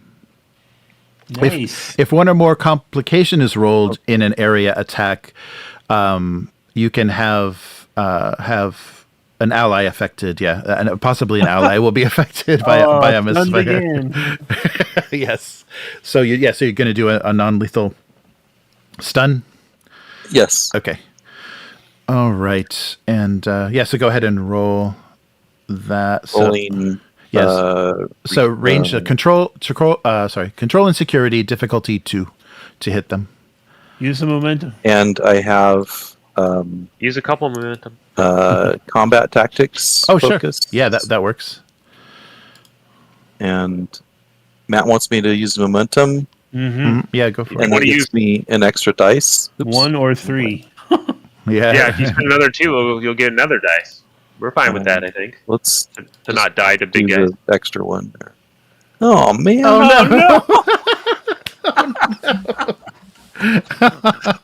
This is how it all is. Okay, so I guess roll damage. How do I do that? So I think it's on the weapon itself. Yeah, on your. You just click on the icon. Yeah, my phaser rifle. Oh yeah, click on the phaser. Yeah, click on that.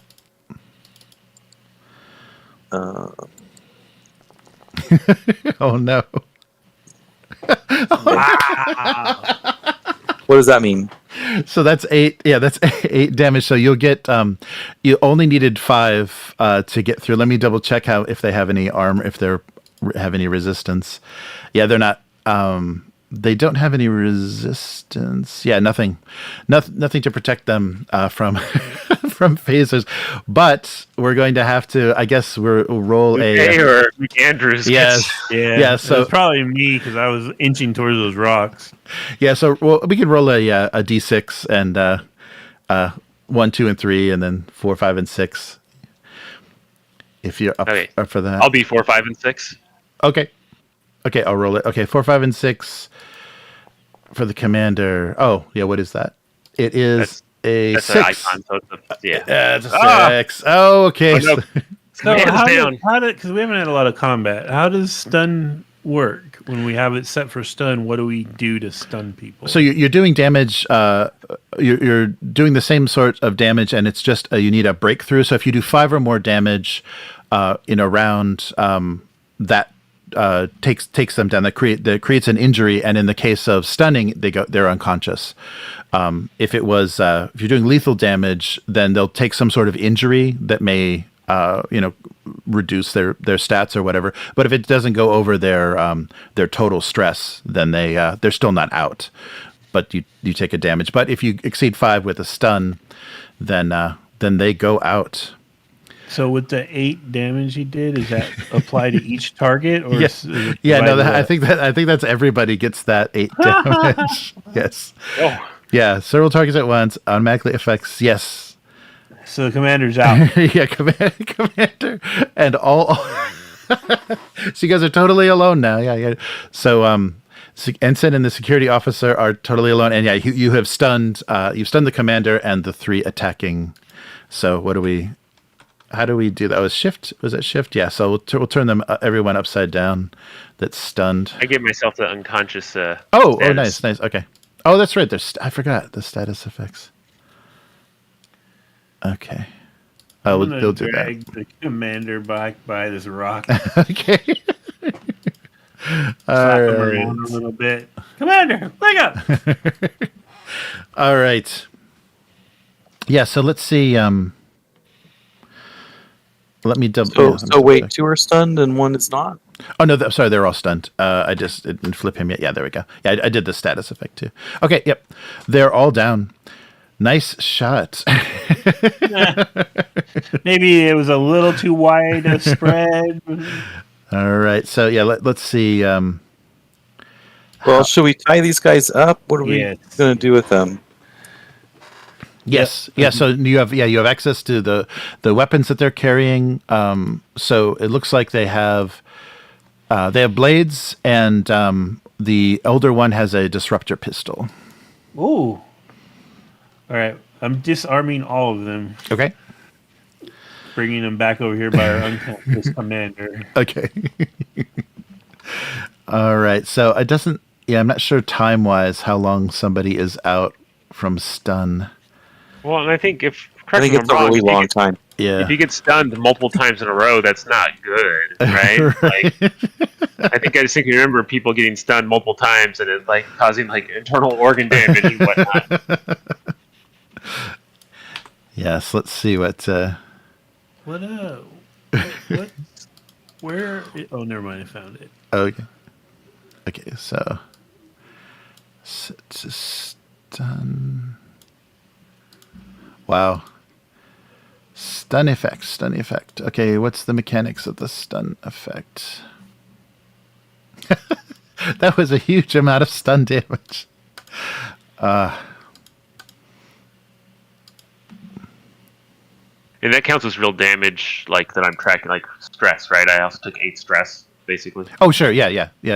Treat it that way. Let me double check if you take some. I don't think you take an injury because it's non-lethal, but mark that as non-lethal stress because it could take you out. Yeah, if you're stunned again. So just keep track of it. Let's see here.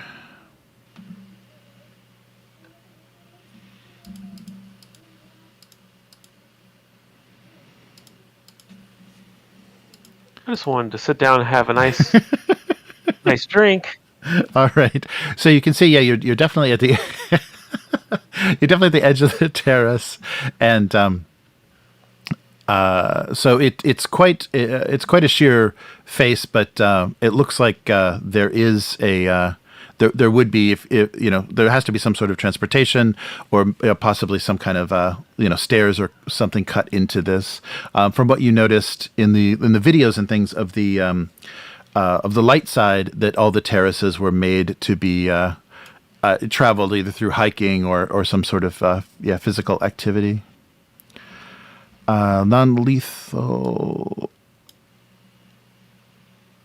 Sorry, I'm just trying to find this. Don't we have to do something special to do lethal damage? Don't we have to spend momentum? Yes, yeah, you have to. Yeah, you have to be able to spend momentum to set your phasers to kill lethal damage. Okay, so I'm glad you didn't have it set on lethal damage. That was area effect lethal. Let's see here. Yeah, so non-lethal.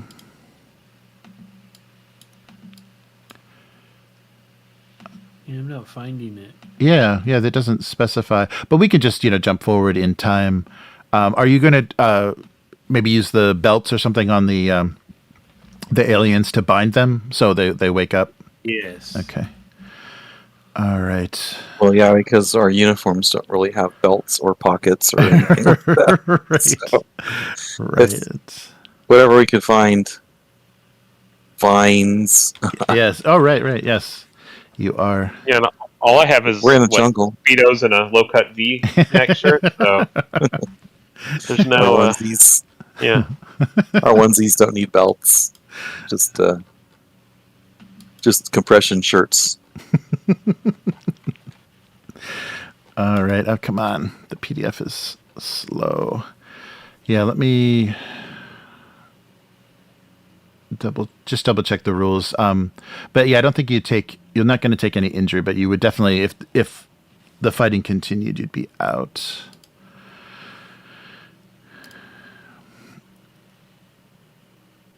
All right. Yeah, it's one track, right? So I have 8 Yes. of the 12 stress taken regardless. Right. I did find that if he takes a real injury, the stun injury becomes a real injury. Oh, okay. That's good then. You get to keep track of it. Wow. Yeah, so if you're attacked well, stunned. And you can do, I think you can also, let's see, first aid. Yeah, we don't need to stabilize anyone. I guess, though, it does count as some sort of injury, so maybe a daring in medicine might be a good thing to try. Okay, yeah, here. Damage rating. Oh, it says effectively out for the rest of the scene. Oh, okay. Unless they spend momentum to ignore the injury. I didn't know you could do that. Oh, that's right. Okay. Yeah, that's right. So you can spend momentum to ignore an injury. Yeah. Let me double check. So 182. I mean, but that was the result of a 20, though. It doesn't. Yeah. Oh, that's true. Doesn't Yeah. seem like I should be able to just cancel it. But Yeah, that's right. Yeah, it's true because it wasn't. It's probably It wasn't once- taken off. Yeah. yeah. if it is just scenes, then it's just kind of whenever Jeremy wants us to Yeah. wake you up. Right. Yeah. Right. I'll keep slapping him. All Yeah, right. how much more stress do I take? From the- All right. So I'll do a quick search for ignore injury, but in the meantime, let's switch back to the beautiful light side. Look at all these happy people enjoying their lives. Oh, yeah. There's some kind of platypus person over there. You want to hang out? Are the Vulcan twins going to hang out with him?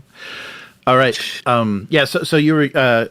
So the director has found a volunteer for you, and Seki is contacted from the ship, and it's the captain says we've lost contact with the shuttle crew. Have you been able to reach them from your location? So the captain wants an update. I'll give it a shot, Captain. Hello? Nothing. Nothing. Yes. So yeah, you're unable to reach them Fascinating. as well. But maybe they're all having a lot of fun because they went down for the pleasure part, right? Yeah. And they turned their communicators off. That's got to be it. Yeah. So a younger female of the that same species comes to the director's office, and she says, "Please, this is Shisa, and she will accompany you to your ship if you would like to continue any testing. So please see that she is safe, and we look forward to the results." Director, I just got word from our captain that the gentlemen that came and checked in have lost communication with the ship. They were going to check in shortly after checking in. That's kind of funny. I'm not good at talking. And they haven't been able to hail them. Can we just check in with them real quick and let them know that we're going to be leaving the site? Certainly, yes. That's very unusual. I have the means to do a scan of the light side. So let me get back to you. Give me a minute and let me get back to you. I will try to find their location.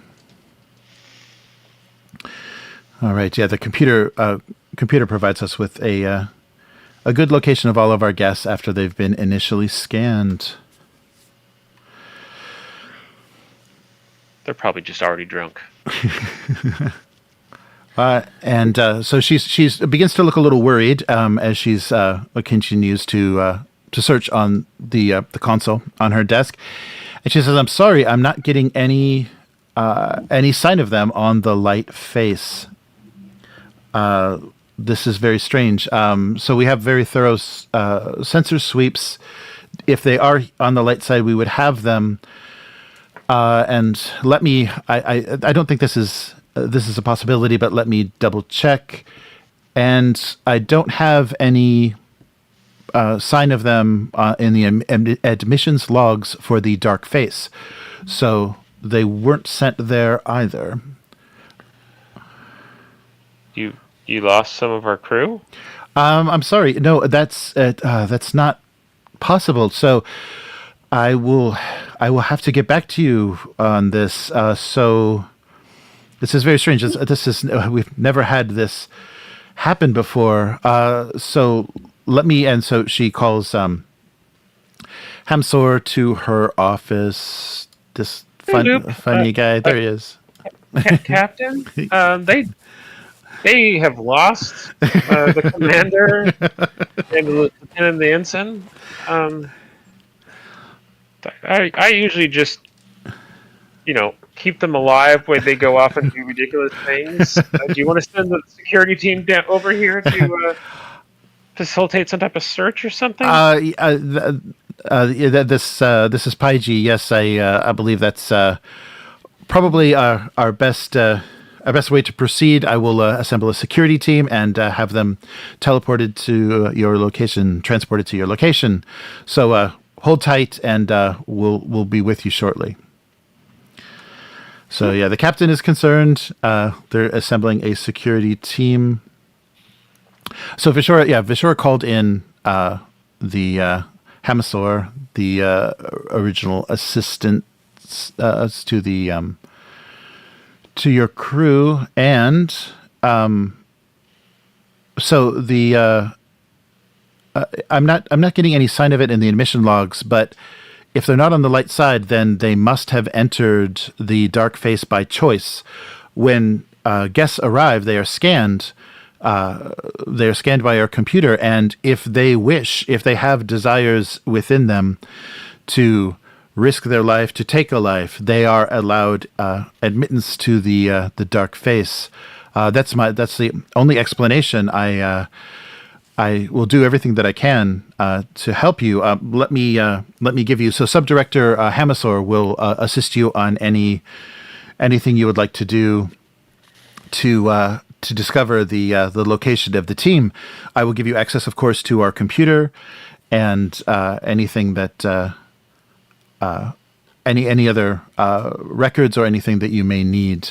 I'm so sorry for this. This is a very unusual situation. I've not been informed of anything like this happening before. All right. Yeah. So, Hamsor is... all three wanted to go die. Well, it's not a death sentence, of course. It's just that the computer may have detected some violent intention or something within them that drew them to the dark side, to the dark faces, where you go to experience, of course, darker thrills. And I'm sorry that this has happened. We'll make sure. We'll make sure that you're assisted in any way that you need. And as soon as she says that, the security team is beamed down. So you have three security officers from the ship who are unnamed and don't have tokens. But you have security officers from the Mugato to assist you. This is how all the other ships became empty. They just kept sending security teams down to figure out what's happening. Eventually, there was nobody left. All right. So please just let Hamasor know how you'd like to proceed, and he will escort you to whatever you need to have done. do you not have any? You have no sensory data on the dark side? Because of the privacy. So from the dark side, we can scan the dark side, but I'm afraid from the light side, it's the privacy and activities are not monitored. Well, who administrates the dark side? So the computer allows access after it has scanned the guest's deepest thoughts, and then they are allowed access. The dark side takes care of itself. So you can scan and spy on people or find their location on the light side while they're having private, pleasurable experiences, but you can't see on the dark side to know if they're being murdered or killed Right. or Yes, well, beat up. yes, they have agreed to assume that risk by entering the dark side. So, and our computer system is very exact. It's very flawless. We've not experienced in the hundreds of years that we've run Thelema, we have not experienced any mistakes in the intentions of our guests. Now that's a Star Trek episode. Our computer's infallible. It never makes a mistake. What are you talking about? No mistakes, but there's like half a dozen spaceships docked on your disk that have no crews aboard. Yes, they're very happy visitors are allowed to stay as long as they wish. And is your computer a sentient artificial intelligence, or is it strictly running your programs? No, it is an AI. You can interface with it. We would like to interface with it. Okay. I guess in your terms, you would probably call it semi-sentient. But yes. So please, Hamasor can escort you to the... Is this Reki, Becky, and Seki that are leading this right now? Yeah, or the it native is. security guys? No, it's Ricky. No, Becky, the security guys Oh, should be in charge. Oh, they'll come with... Yeah, they'll come with you. I mean, but I think they're just red shirt guys with... Well, I think they're just yellow shirt guys with phasers, right? Yes. yeah. I mean, I think they make the security decisions, but Reki, Seki, and Becky should be kind of handling. They're all lieutenants. the question. Yes. Sure. Yes. Yeah. So you can be taken to the location of the computer to directly communicate with it. So Hamsor leads you. Through the It's in a volcano, isn't it? no, it's in the same office building. So he takes you to a wing of this the same office, and you enter a room. Let me see. So she said, "This is me asking Hamsor here." She said, "If it detects that you want something like that, that it will allow you access. Will you know that you're going there? Because I mean, people can have humans are a hotbed of emotions. They have desires that they do not actually want to act on, that they still have impulses for. Does your computer know the difference between wild human emotions and Yes, our staff. actual want? Our staff is instructed to give the default a kind of disclaimer about what they are doing by entering the dark face. So we make it very, very plain to them that when they enter the transportation for the dark face, that that is what they're doing. So there is confirmation from our staff. You said that you can track people here. Do you have video of or data of them arriving and going to the airlock or whatever it is that takes them to the dark zone? Yes, certainly. The computer will be able to give you that. So let me take you there. So let me get into the computer room. Okay, so okay, yes. So you're led into the.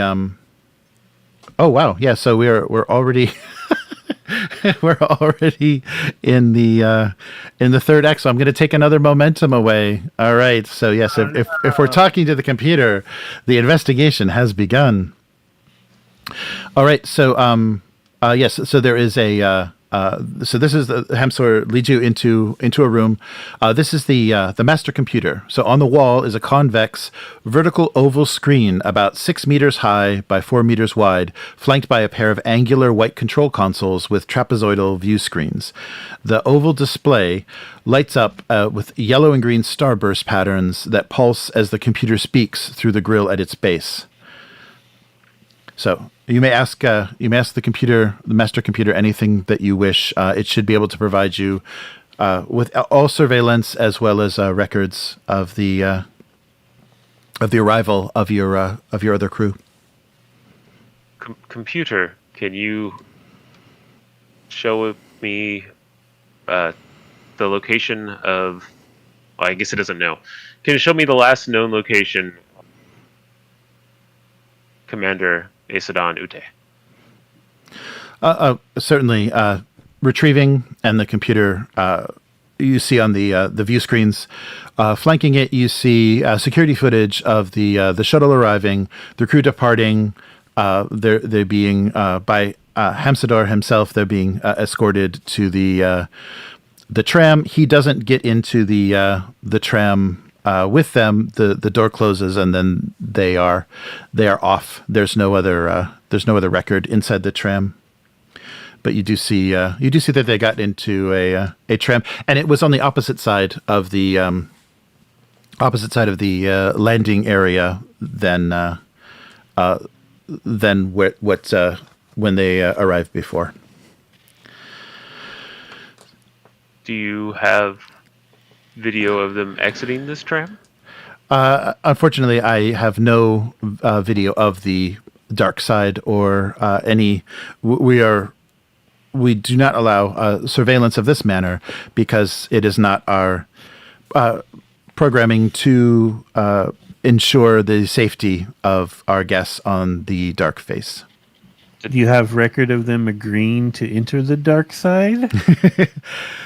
I do not, but I am programmed only to permit dark face entry to guests who genuinely desire and consent to travel there. My neurological scans are precise and infallible with humanoid life and most other known sentient forms.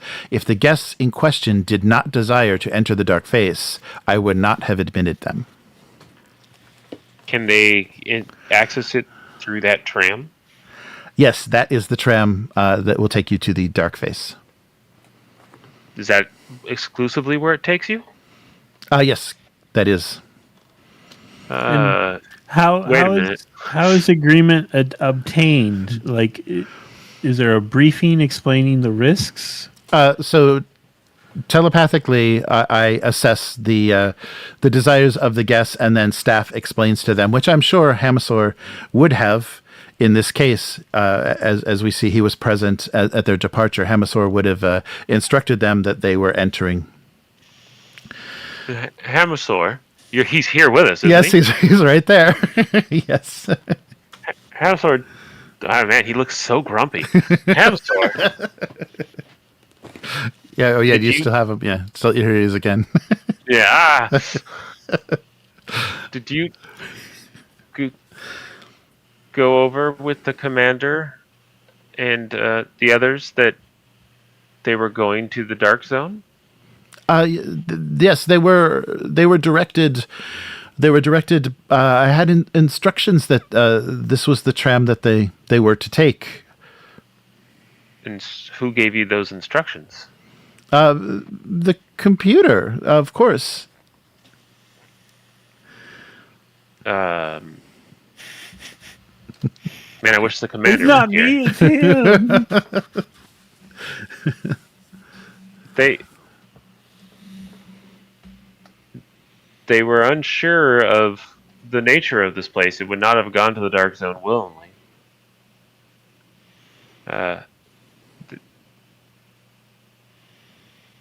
Something has happened. So if you'd like And- to try a kind of like a persuasion task on the computer to try to get it to to start making sense. You can do it. Yeah, difficulty 3. If you want to try to persuade. Well, I was thinking I was playing Becky right now. Does Oh, sure. does that work? So would you want to do like a? Yeah, presence and command. Oh no. Okay. And someone can assist. Seki or Reki can, or one of the. Yeah, sorry. Are we talking about philosophy here? Is this like a philosophical Actually, debate I'm having with sure. the computer? Actually, it kind of is. So yes, yeah, you could do that. Yeah, you could use your philosophy focus. Excellent. And I know we're burning through it, but I'll spend one of these momentum. Yeah, you need three successes. Oh crap! Well, that puts me exactly at 3. I have to get 9s or less. I don't even. The focus doesn't do anything because I only have a 1 in command, anyways. Oh, okay. And how about somebody want to assist? Yeah, Reki will assist. Okay, so you can assist with either presence or command and security, whatever she's got. I don't think they're. Well, Presence. we're slightly better at security. I'm sorry. Presence and command or security. Sorry, the second one is command or security. Sorry. Did you roll already, Will? No, I haven't. I'm scared to. I'll hit the button now. Oh. That's 1. Oh, no. You need a 1. I need you to roll a 1. Oh. How about a 0? Oh no, the B team that's all medical isn't. Reki holds up a card and tells the computer, "Observe this ink blot and tell me what you discern." That appears to be ink on a card. Yes. So the computer holds that it didn't make any mistakes, and if Hamasaur was instructed, then that must have been the correct analysis. He said that you instructed him. Did you instruct him, computer? I must have. That must have been the result. That's not the answer I want from an all-intelligent supercomputer. But I must have been the one who did it. Yes, I obey my programming. So yes, I did allow them. I did allow them access to the dark side. I feel like it's beating around the bush here, guys. It's a very basic computer. If only. Okay. Computer, your lack of clarity shows that you are in error. Please run a diagnostic. Running diagnostic. I am perfect 100%. It replies. So let's see. Yes. So, yeah, and the computer, of course, and you feel the command. Oh no, sorry, the commander isn't here. Never mind. If the commander were here, and the 3 people that are here feel nothing. Yeah. yes. I feel like this is above our pay level. Boop, Captain. They appear Yes. More people. Yes. That's how this all falls do, apart. do you need more? Do you need more assistance? Yes, but it appears that they've went to the I keep saying the dark zone. I don't know if that's the right side. The dark side. Mhm. I don't believe that when we talked to the commander earlier that was his plan or thought to kind of step away so that Dinosaur Man here can't hear us. We're getting the runaround, and they don't appear to be either truly honest, or I don't know if they're as competent as at first we thought they were. Permission, sir, to have the security team go in and try to hunt down the commander and everyone else? If you think that it's worth the risk, and if that's the best means, please. I'm a specialist first class captain. I don't know if I should be making this call. So let me consult. Let me consult with the security officer aboard the ship, and I will get back to you about our approach. And this is like Stark's like second in command. What is your second in command? The security guy say. All right, Dr. Seki. Dr. Reki? I feel your logic is flawed. This is Becky saying, but yes. I think we should demand a suspension of their operations in their dark side until we recovered our people. Oh. Well, if you believe that this is the correct course of action, I immediately switch back into Vulcan calmness. I believe that they will resist the suspension of the dark side. It seems like it is autonomous and not something they fully have control over. But we should probably speak with the director. I agree. And the computer has finished its diagnostic routine, and it tells you immediately, I am sensing something unusual in Hamasor's intentions. My telepathic ability is letting me know that he is involved somehow in this deception. And isn't he still in the room with us? He's still in the room, yes. And at that point, Hamasor, he's just going to make a break for it. So as soon as the computer... you got so many Vulcan nerve pinches headed your way. Sorry. We have 3 security officers that are armed here with us. Right. Yes. So what would you like to do?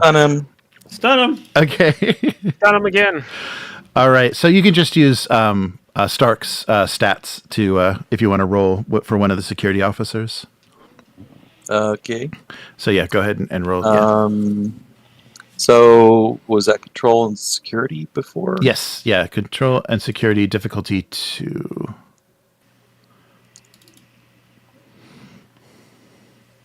He's making a break for it. Go ahead and use that momentum. Oh. Okay, you got it. You got it. And so roll damage. I guess you probably have higher security. They'd have the rifles. So yeah, go ahead and roll on the rifle damage.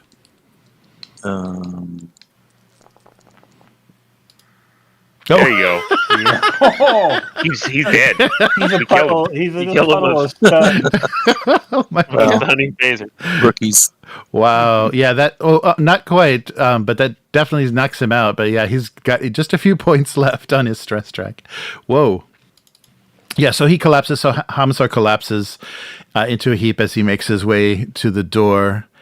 And the computer says, I will alert the Talima security. Please assist us. Please have your security assist us with the subdirector. And so, are you sensing this same effect in any other staff members? No, this the deception lies in the subdirector Hamasor only. He looks so grumpy.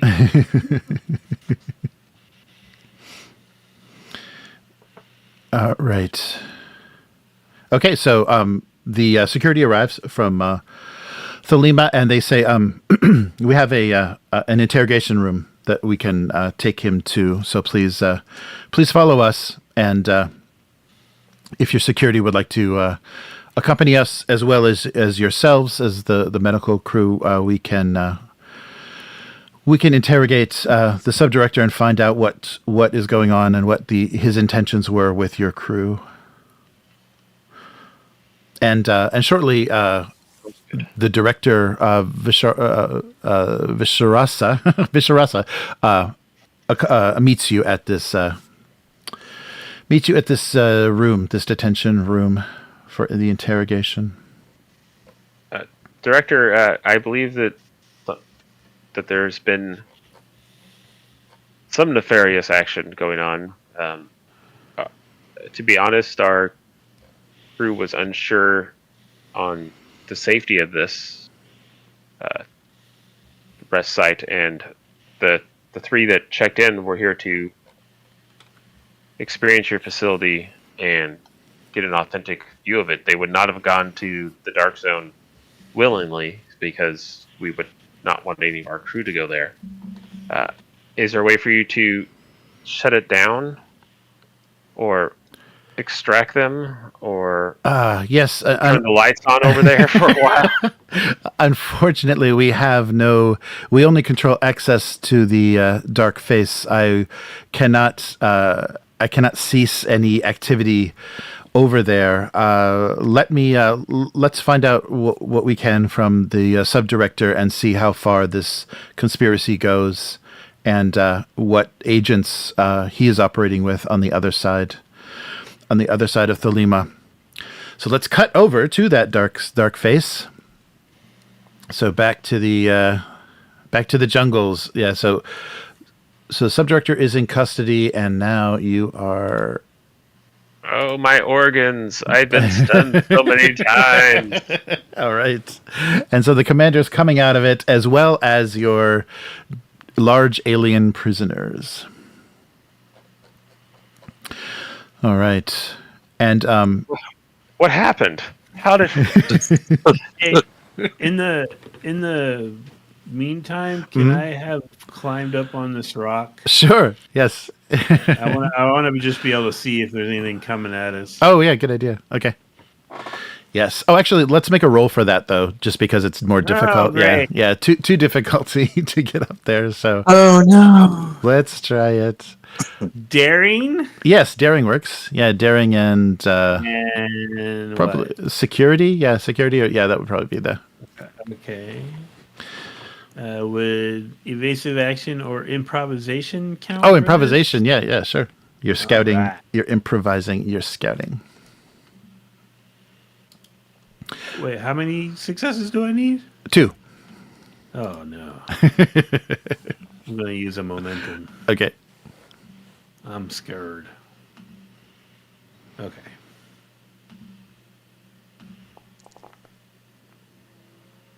Oh. Oh, I didn't click the extra die though. Damn it. Oh, well, you got it though. So you why don't you roll one more die though, and see if you got any momentum. If you paid for it, you should roll it. Oh, you got 2. All right. Nice. Well done. Keep that up. Just roll random criticals. Yeah, and then I'm gonna just survey the area, make sure no more beasties come out and get us. Okay. All right. Yeah, let's see. Yeah, so actually, yeah, now that you've done that, you don't have to roll for it, but I'll spend a couple of threat, and you see there are two more. Well, they'll be from this range. 2 more of those same type of warriors are approaching. Hostile. 8 o'clock. Yep. Ready phasers and fire. No, not again. Can I fire a warning shot? Yeah, I guess you could. Yeah, if you want to fire at a tree or something. Yes. Yeah, because they just have knives or whatever. So I'm going to fire a warning shot into the air. Okay. Hopefully, I don't blow a hole in the side of the disc. Or We get whatever. blown into space. Yeah. Yeah, I don't know that. That would be something. That'd be a flaw in design. On the make a side where murder people can shoot dome. each other and do stuff and Right. shoot high. Yes. Yeah. So go ahead and just do the same. Just arranged, but just for effect. Yeah. So control and security. So, yep. Control, security, focus, combat tactics. Oh yeah, that would work.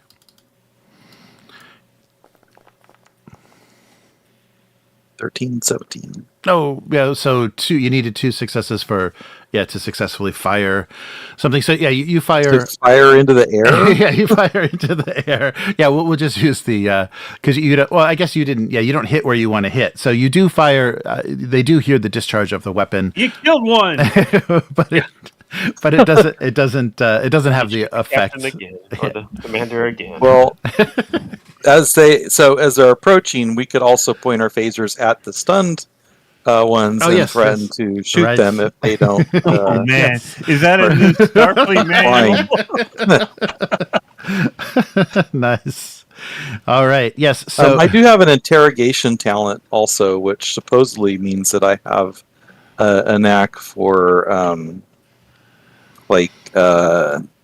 getting information out of people in sure. social conflict or something like that. Yes. Yeah. So you approach. Yeah, you can approach the bound prisoners, and the older one. The older one begins to speak before anyone the other two say anything. He says, "I am Vulcan. Don't worry. I won't hurt you. I come here to fight. Yes, but I am not like those others. I will never take anyone who didn't choose to take the risk. This is a grave abuse of our noble system. There are strict rules that would keep anyone anyone unwilling from being sent here. So if you do not wish to fight and die, something must be wrong." He deduces this by you using the non-lethal attack. We were stunned and brought here against our will. None of us wanted to be here. So he kind of growls and grunts at the two that are bound, and he tells them these are not basically, you hear him say, these are not targets. They are not here for the fight, and tell the others to leave them, and please, if you will free them, they will be of no threat to you. They will retreat and inform the rest that you are not to be targets of attack while you are here. Betazoid. Yes. Are we hearing the truth here? Oh, sorry, such a headache. Right. Sorry about Yes. that. Yeah. So he does appear to be earnestly calling them off. That he's telling them to leave, and it seems like what he says he believes. It's not quite. He's not completely convincing, but you have some idea that he believes something about the code. He definitely agrees about the code here, but his intentions are a little hidden. The other ones seem kind of disappointed they don't get to murder people. Yes, they're very angry, but they see him. They of course submit to his command, as is their system here. So yes. What are the other two doing? So they don't die. Sorry. They are they've halted. You don't hear them advancing at this point. He appears to be telling the truth. Can somebody try to contact the ship, or did we already do that? I tried earlier. Yeah. I'll try again for fun. Yeah, you can try. Yes. So yeah, that your hail isn't answered. From there we go. Can Ute telepathically communicate with any of the Vulcans or or anybody else in our crew? I don't know if there's there's a range on that. Yeah. Far distance, but I might be able to. Maybe I can just send an empathetic A pulse. A pulse at the We're in base. danger. Danger, Will Robertson. Just like in there. And So Becky, we don't recognize this species, right? right? This is another unknown species. But you didn't kill them, so you haven't broken Maybe you anything. can interrogate him and find out like if they came here like everybody else, or if they're like a part of this death park, or what their deal is. Do they know where the door is to the light side? Yes, I can take you. So Bavokin says that I will take you. You'll need help to get back to the rim in one piece. If people do not understand you're not supposed to be here, then you will certainly be killed. I will report this anomaly to the Thalemans. That you'll never make it on your own. It's a very long climb, and there are many dangers. But don't worry. I know this land very well. I will get you safely back to where you belong. Oh, we need to ask them if they have seen other Starfleet personnel here. Oh, long ago, I have seen people similar to your kind, but it's been a while. And Were they here in the dark zone too? And you can detect he's being a little evasive. No, it was stories we heard from the light side of your people, visiting for recreation. They probably ate. This guy's in on it somehow. How long have you been here?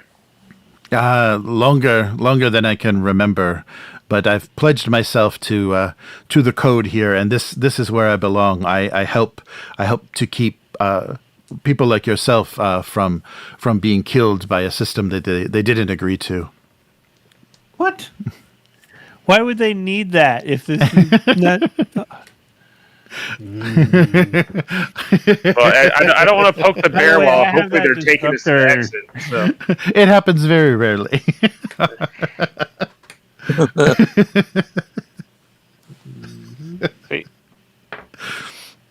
So you and your people, these other people that are like you, have been here for years? For a very long time. My kind, our culture of combat compels us to stay here and follow these rules. We are thrilled by the challenge of killing and besting a foe. Have you fought any Klingons here? Of course, Klingons are very admirable opponents. I've defeated many myself. Gorn as well, yes. When was the last time that you saw a Klingon? Oh, there are many Klingons on the dark face. We will probably come across them. Their culture enjoys violence as much as my own. Can I sense like the computer empathetic Wooby? Like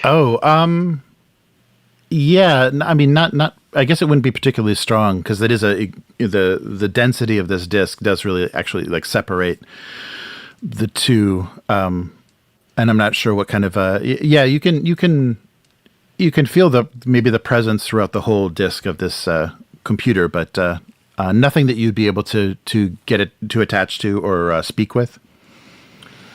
Does it feel like it's just reading me, or is it projecting like towards us? Like, do I feel like it's trying to like nudge us in a direction or command us in some way? No, it doesn't feel like any sort of manipulation. I'm gonna just for fun. Look at my hand and wish I was holding a Romulan ale. That's the light side of the disc. This stuff's dangerous. Yes. So wish it. Yes. Sorry. Yeah. Nothing happens from your deepest desire. All right. Unfortunately. So if you will free these young ones, I will lead you. I will lead you out of here. They'll warn the rest of us off, so we will have safe passage from my people. Okay. All right. I'm covering them with that disruptor. Yeah. Sure. I Ron Stark here as I release them from their bonds. Okay. Yes, and he orders them away. So yeah, they retreat, and you're only left with the. And then you hear them speak to the others around, and you hear retreating from the distance. So there's no immediate.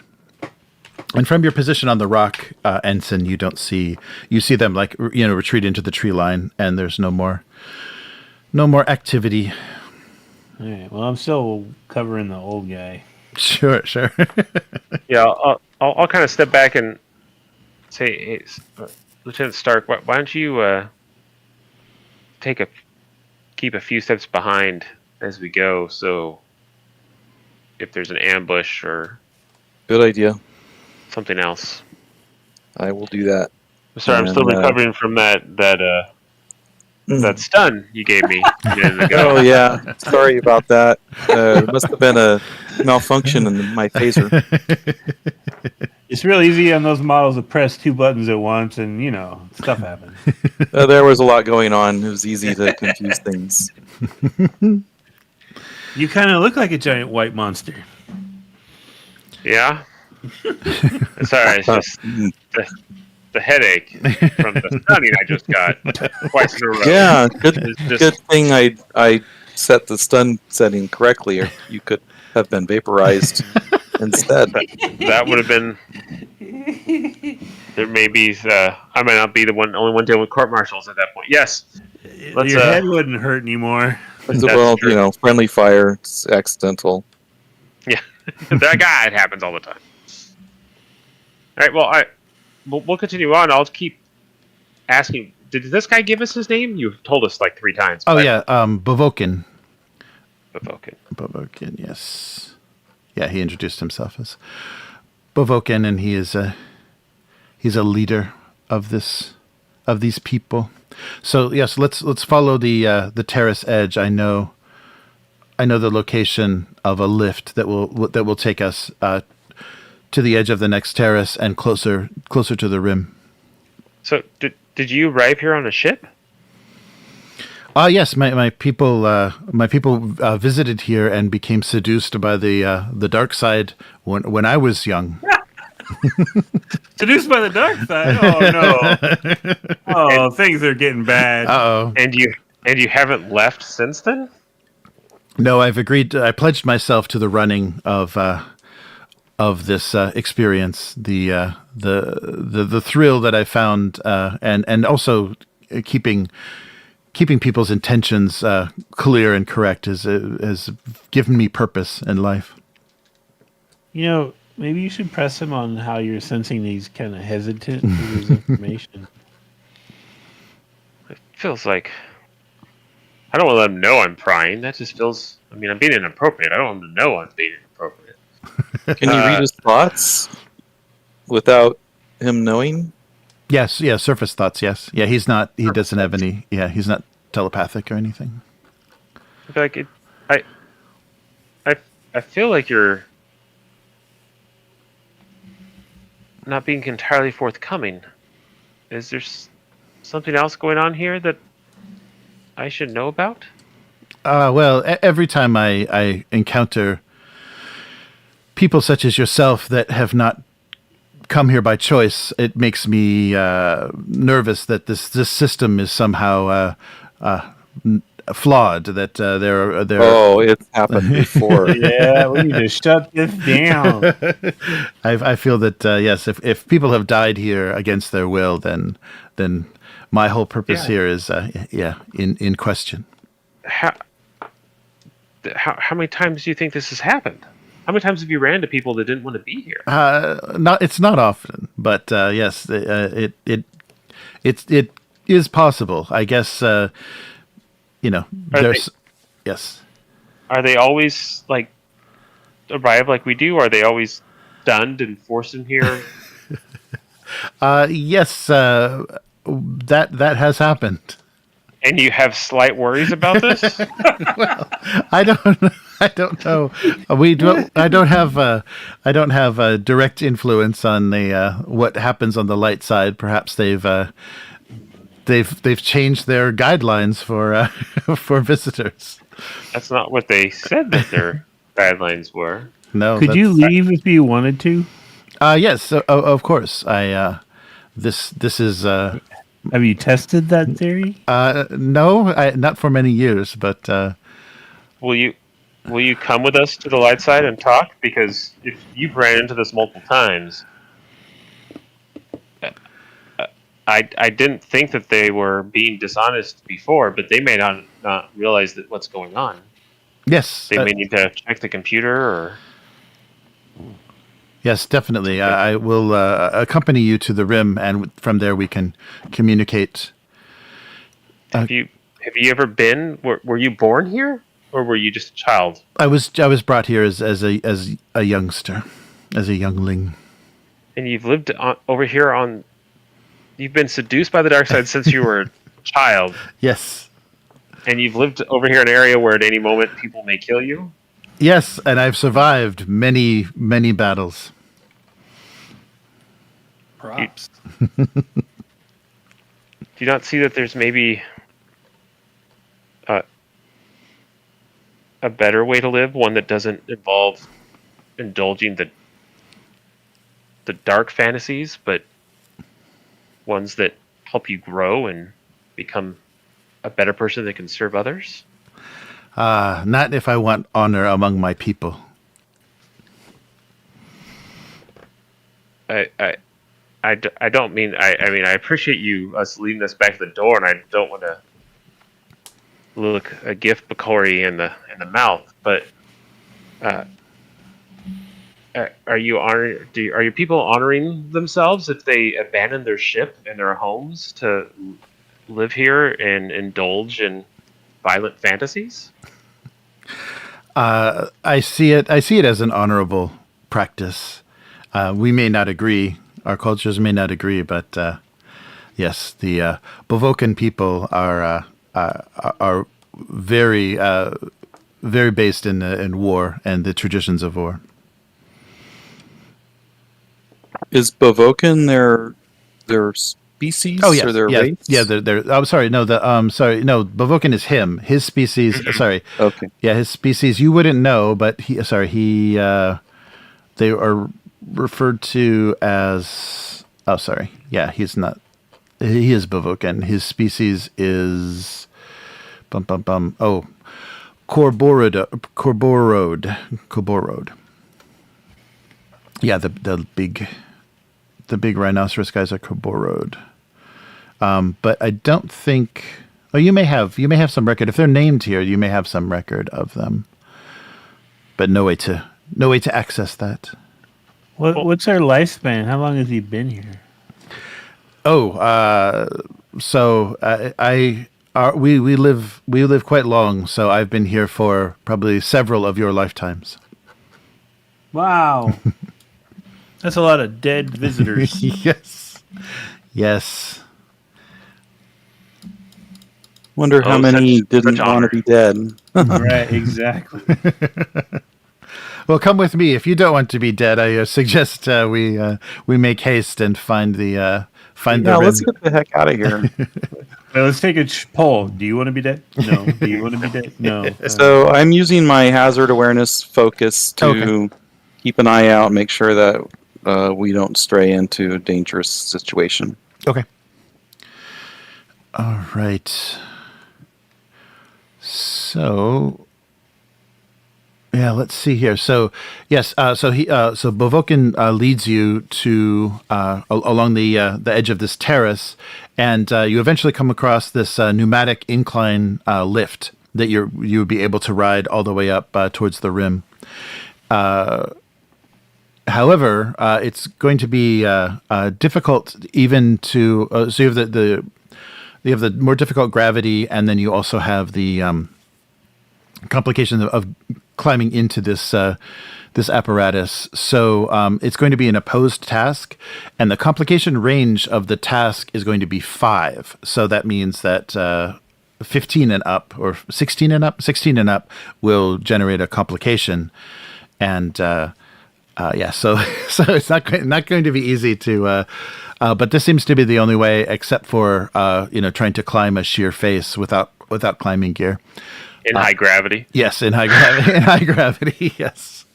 So if you'd like to attempt, and I guess, yeah, I guess just as a you can just do one roll for the group. It doesn't have to be everybody individually. So let's try so it'll just be an opposed task. So I'll just roll 2d20 without any. Or I guess, yeah, there's no range though. This is strange. So it's an opposed task. So we'll just raise the complication. I don't know what you're opposed against, so just raise the complication to 5. So just roll whatever you want to attempt to board with. So who wants to lead the way into the? What kind of test is it again? I'm sorry. It's probably going to be a control and security, or control, or daring and security, that type of fitness. I mean, it is. First officer should be leading. Yeah, right. Fitness would work as well. Yeah, fitness and I shouldn't have tried to sell that. That was bad on my end. Yeah, fitness and security, or daring is fine too, because this is not easy. My daring and security is 15. What do you guys got? I'm a 13. I'm a 16 control and security, but it doesn't sound like that's where we're going. So, daring security, I think that's all you. Unless Stark is. Mine is 10 and 5. Oh, no, yours is 15. Okay. And what kind of focus can we use? Yeah, it's going to be for basically, any sort of I don't know, climbing or. I have survival focus. Oh. Yeah, that would be good. Yeah, survival would involve not falling to your death. Lieutenant Stark, would you care to lead the way, please? And can I assist? Okay. Sure. Instead of hanging out in the back looking for danger, I will lead the way Nice. up this dangerous path here. Nice. So change use your focus. So check your focus, and then set your the complication range to 5 in that third box. Yikes. Yeah, it's pretty high. Momentum. Using focus and then 5 in the complication. Yep, complication range, yes. Yeah, using a momentum would be fine by all of us. Yeah, momentum, add a die. You can do, roll 3 dice, spend the momentum. But more dice means more complications. Yeah. That's true. Each one's 25%. But Yeah, 5 is big.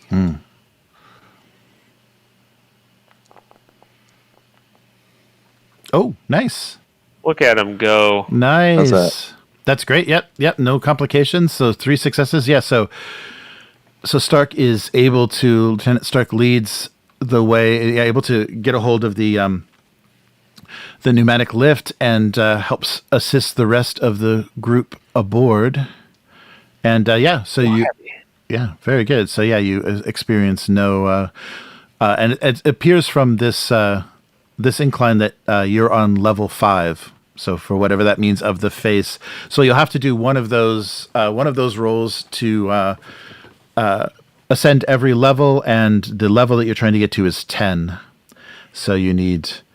Four more. Let's make it 3, so we're not here all day. So do 3 more rolls, and that'll get you to 10. So focus and then complication is 5, Yes, complication range stays at 5.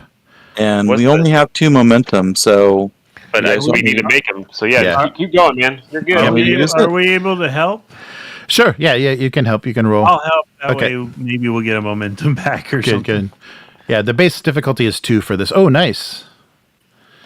Oh well, then we probably earned a momentum last time. Oh, but there was a complication. Oh, yeah. No, you did. You definitely did. Sorry. It didn't say the difficulty. Actually, it didn't say the difficulty. So base would be 2 because it's +1 from the gravity. So, you did with the 3 successes, you did get 1 momentum last time as well. I calculated that, and then right now they just got 5, so that's 3 more, and then the whole world blows up because Yes, we rolled a complication. because there is a complication. So you notice outside of this this kind of little cage that you're in the climbing incline, that there is a robot drone. So the spheroid drone is hovering outside of the cage, and it is alerted. It looks like it's alerted to your presence, and it is aiming what looks like some sort of disruptor emitter in your direction. So it looks like security or something from the that's what Vulcan indicates that's what it is. We must have triggered security. It's a robot. Yes. I shoot it. Okay. Yeah. Shoot that robot. Control, security. Yep, control and security. 2 difficulty, but the gravity won't affect your aim or anything. Combat tactics gives me a focus. Yep, that works.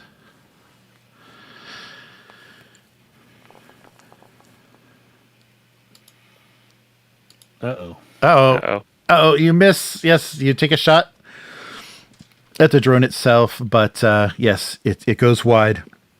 I'm going to spend a momentum and shoot at it with this disruptor I took. Oh, okay, cool. Yeah, take the... do we have the stats? Yeah. Have the stats on the disruptor? Yeah, keep the... Oh, actually, it's two momentum to hold the... hold initiative.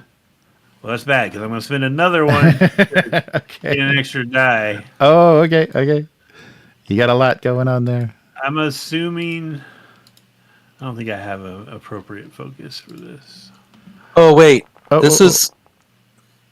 Oh, never mind. Oh, What? I'm sorry. I'm just firing a disruptor. What's your security score? Mine? 3. Oh. Okay.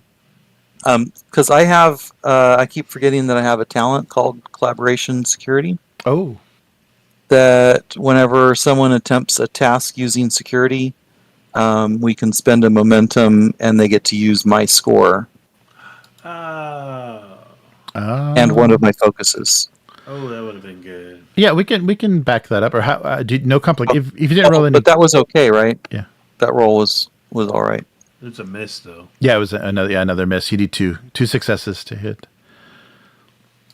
Do you want to? There was no complication though. Do you want to re-roll with that ability? Sure. Let's rewind and roll with. I don't know. So we just have to spin. It costs some momentum to do that, though. All right, we'll do it. Okay. So, and that means that you get to use my security score of 5. Okay. And my focus for combat tactics, I guess. Hmm. Okay. Does that make sense? Yeah, that's fine. Yes. The only thing is there's not really a way for me to change my security number. Yeah, I don't know how that works. You can use one of the other things that's a 5 though in its place. Yeah, that's a good idea. Yeah, just substitute a 5. It won't be. Yeah, that works. And I had spent momentum for a die, so I can still do that or no? Oh yeah, no. If you still have it, yeah, because you spent 1 momentum to get that score, and then 1 momentum for the die. But that would have been. So we've spent 4 momentum. Yes. Right. Okay. Okay. Oh. Oh my god. Oh no. And still, this is how it all ends, huh? This disruptor pistol. Here, let me put that in your. Let me. Well, let's hope Ute has a good shot. Yes. Except he can't take initiative right now. Right. Yeah. So the and I don't have a weapon. Oh. Doesn't you didn't smuggle a phaser in your loincloth? No, I didn't. I was trying to do the right thing. Right. He left all his protection at home. Oh my god! What did those shrieks do to you? Well, I do have a phaser of Type 1 phaser you could use if you. All right. Yeah. So the drone circles and takes aim with its disruptor emitter. Oof. Okay. Ooh. Okay. And yeah, it's gonna. Bad. So we've got. Are we like literally in a cage while it's shooting at us? Yes, you are. Yes. Oh my god! It's not good. So let me see what the disruptor. Hide behind Definitely- a big alien guy. Oh, it's fine. Yes. Yeah. Right. Hide behind him.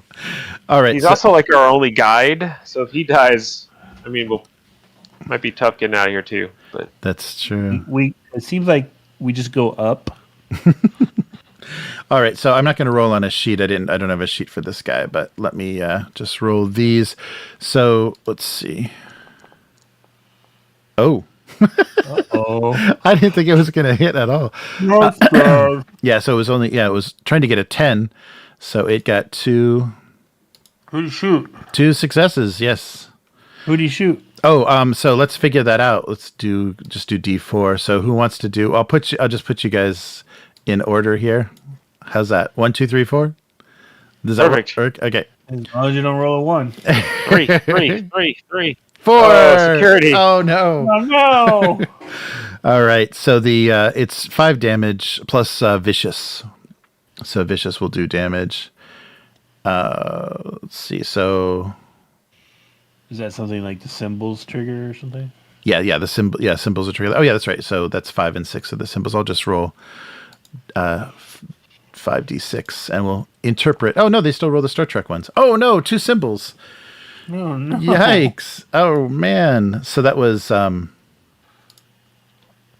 2, yeah, so 4, 6, 8 damage. yes, 8 damage, and vicious adds another damage. Yeah, so Yeah, I counted the oh, sixes that's right. too. Yeah, right. Yeah. Okay, yes. So 8 damage. 8 damage at Stark. So you don't have any resistance or anything. Yeah. So 8 damage. So what do I change something or mark something somewhere? Yeah. So mark down your stress. Take 8 points off of your stress, and you're going to take an injury. But you can Disrupt. you can ignore the injury by either paying 2 momentum or giving me 2 threat. Well, we don't have enough momentum. Yeah, So we can I don't give him understand the stress thing, though. It's a track in the upper middle of your character sheet. It's a The stress reputation track. track? No, a little No. lower. A little bit lower, like It's kinda 2 lines small. right above your Mine, picture. It says stress mine track. has 1, 2, 3 is blue, and the rest of them are red. It just hasn't been corrected to the Oh, right yeah. number. Yeah. Put it on 8 damage. So I have now 1 through 8 is blue. That's the way I'm Yes. doing it. Yep. Yeah. Yeah, that's good. Okay. Yeah. So you have And then I can avoid. yes. What am I avoiding? Can we do one of each? Oh no, it's adding threat. Yeah, it has to be 2 threat. Yeah, I guess momentum I go guess you negative? could. Yeah. No, you could do 1 momentum, 1 threat. Yeah, if you don't want to do 2 threat. Sure, we'll mix and match this time. And so I don't care. okay, so yeah, that's fine. So you avoid the injury, and so the only problem is to avoid. And I should explain this before you spend anything. Avoid an injury only once per scene. Sorry, only once per scene. Oh, and you can also the alternative is to suffer a complication. So you can spend 2 momentum, give 2 threat, or suffer a complication, which represents like a minor injury or some consequence of the attack. And Don't Andorians have a problem with wounds? We should probably avoid. Yeah, don't remind him. okay, yes, that's we okay. should probably avoid you being injured. Okay. Yes. Andorians are very susceptible to phaser fire. I don't know what kind of weapon This the is a robot disruptor. had, though. Yeah, this was a disruptor, so yeah. Completely different. Oh yeah, No, is that really? the same thing? One projected energy weapon versus another. So an unused. Okay, so yeah, so you ignored the injury. So you're still in the scene, yeah, and you didn't get knocked out. Yes, and then healing is control and medicine. If anyone, but yeah, you avoided the injury, so you just took the stress loss. You're not out of the scene. And yeah, and there was no complication or anything. And remember, you each have a point of determination as well, so that will also allow you to do medicine tasks with a +1, or remember determination. Okay. What were we going to say, Will? Okay, so I'm still alive. Yes, yeah, you avoided the injury, but you won't be able to do it again. So yeah, and the robot is still coming after us. Yes, you missed it both times, so it's still active. Yeah, I'll grab the little Type 1 phaser that McAndrews has. Yes. And turn it up to 10. Okay. Point and fire that bad boy right at the drone. Okay. Oh, so are you going to do the vicious, or are you going to turn it up? Yeah. Okay. Cool. We have no momentum. Yeah, but you can give. I don't need momentum. You can give threat. Yeah, you can give threat though if you want to.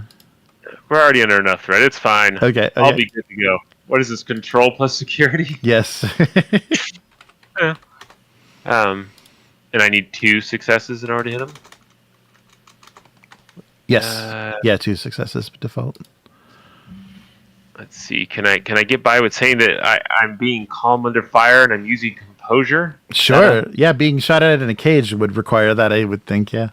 So yeah, you're good. Your chief security almost got disintegrated. You need some composure. Yeah. Mike, you look okay. Grab the phase. Beep, beep, beep. Fire. No worries. Here I go. Okay. Oh. There we go. 2 successes. Nice. Okay, so roll the damage. So it's plus. Yeah, you have it. You should have it on your sheet. I have it. Yeah. Okay. Roll that damage. So now the special ones are +1 damage. Because I did the turn. Oh, yeah. You did. Yes. So it's going to be. Yeah, you're going to be vicious on all that. So. Yes. 2, 4, 6, 8, 9. Oh, nice. Okay, so oh wow, yeah. So the that is enough. So it has resistance 3, so that does 6 damage to the drone. So that creates. So let's just say that because it is trying to pursue you up this cliff, that shot will take it out, and you have disabled its weapons, its weapon with that injury. So it's still trying to pursue you, but it doesn't have anything to fire at. So gradually, it just gives up the pursuit. But you have mind if I hold this for a minute longer, Ensign? Since you have that disruptor. Yes, sir. Can I nice. Look at the lieutenant and try to bind his wound or something? Oh sure, yeah. If you want to just do so. The medical checks are injuries, so I'm not sure if there's anything. Oh, there's nothing for stress. Yeah, there's nothing for stress, but just time, I think. Yeah. All right. Well, I'll just pat him on the shoulder. There. Just jump. I'm not. Yes. I'm not bleeding NyQuil or anything like that. No. Yeah. You're okay. You're shaken. But Vulcan's in this cage with us, right? Like going up. Yes. All you guys are up. Why would security bots be attacking us? Why are there even security bots down here? I thought this was a free-for-all. Yes. I guess there's been some confusion that we've not been authorized to use this lift. I don't know what has created that problem, but not authorized in the dark side. I don't know. This is very unusual. I've never had to confront one of these things before. Do I still feel like is he like hiding stuff from me? Yeah, definitely. Yeah, it's like nothing that he says makes any sense at this point. All right, so one more roll to get to the next level. Yeah, and I'm just trying to think about this. Like, if we're going up levels, technically we're getting further away from the light side, right? Because there's like 2 sides both going out, I'm imagining.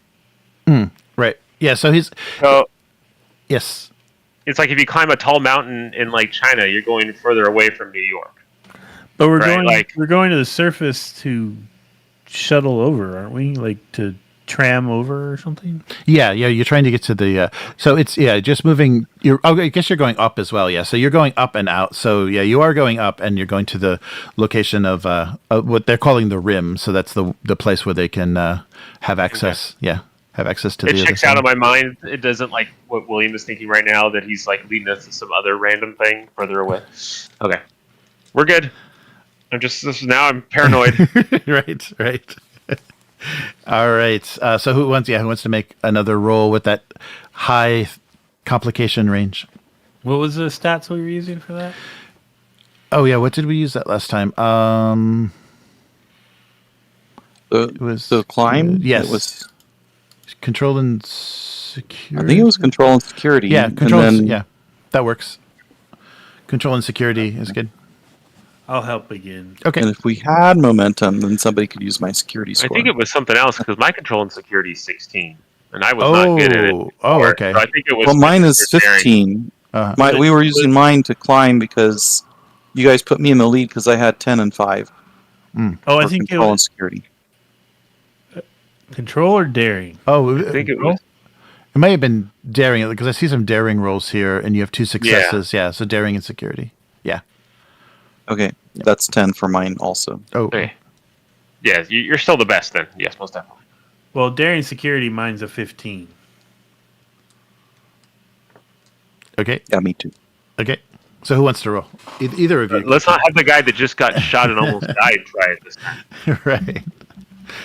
I appreciate your attitude, Stark. But man, you just took a disruptor blast. Man. You need to take a breather. Let him take point for a second here. Merely a flesh wound.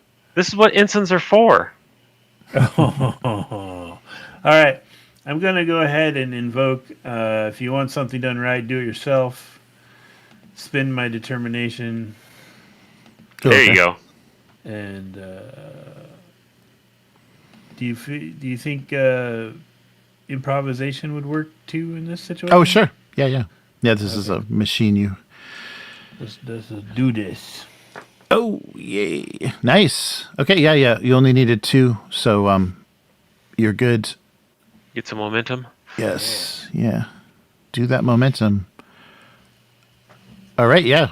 Excellent. No complication or anything. So yeah, one more. Let's do one more roll, and you'll be at 10. So you're at quite an altitude now. So actually, the gravity is getting a little bit lower. So anything physical, once you reach this rim, you're not going to have any disadvantage. All right, Ron. Do you think you caught your breath? Can you take us home? Lieutenant Stark. I can still roll just like anyone else. We have momentum now. You can spend a momentum. Oh yeah. So, do I need to roll again for us? Yep. You guys are saying daring now instead of control? You can do either. Daring, you can do either. security? Yeah. Daring is That's kind the of same flexible. for- Yeah. Yeah, Okay. it doesn't matter. Okay. So, and then my survival focus. And you said, are we changing the complication range still? Yes. To 5? Yes, it's 5. Yeah. 5 for this roll only. And you guys want me to use momentum for this? Yeah.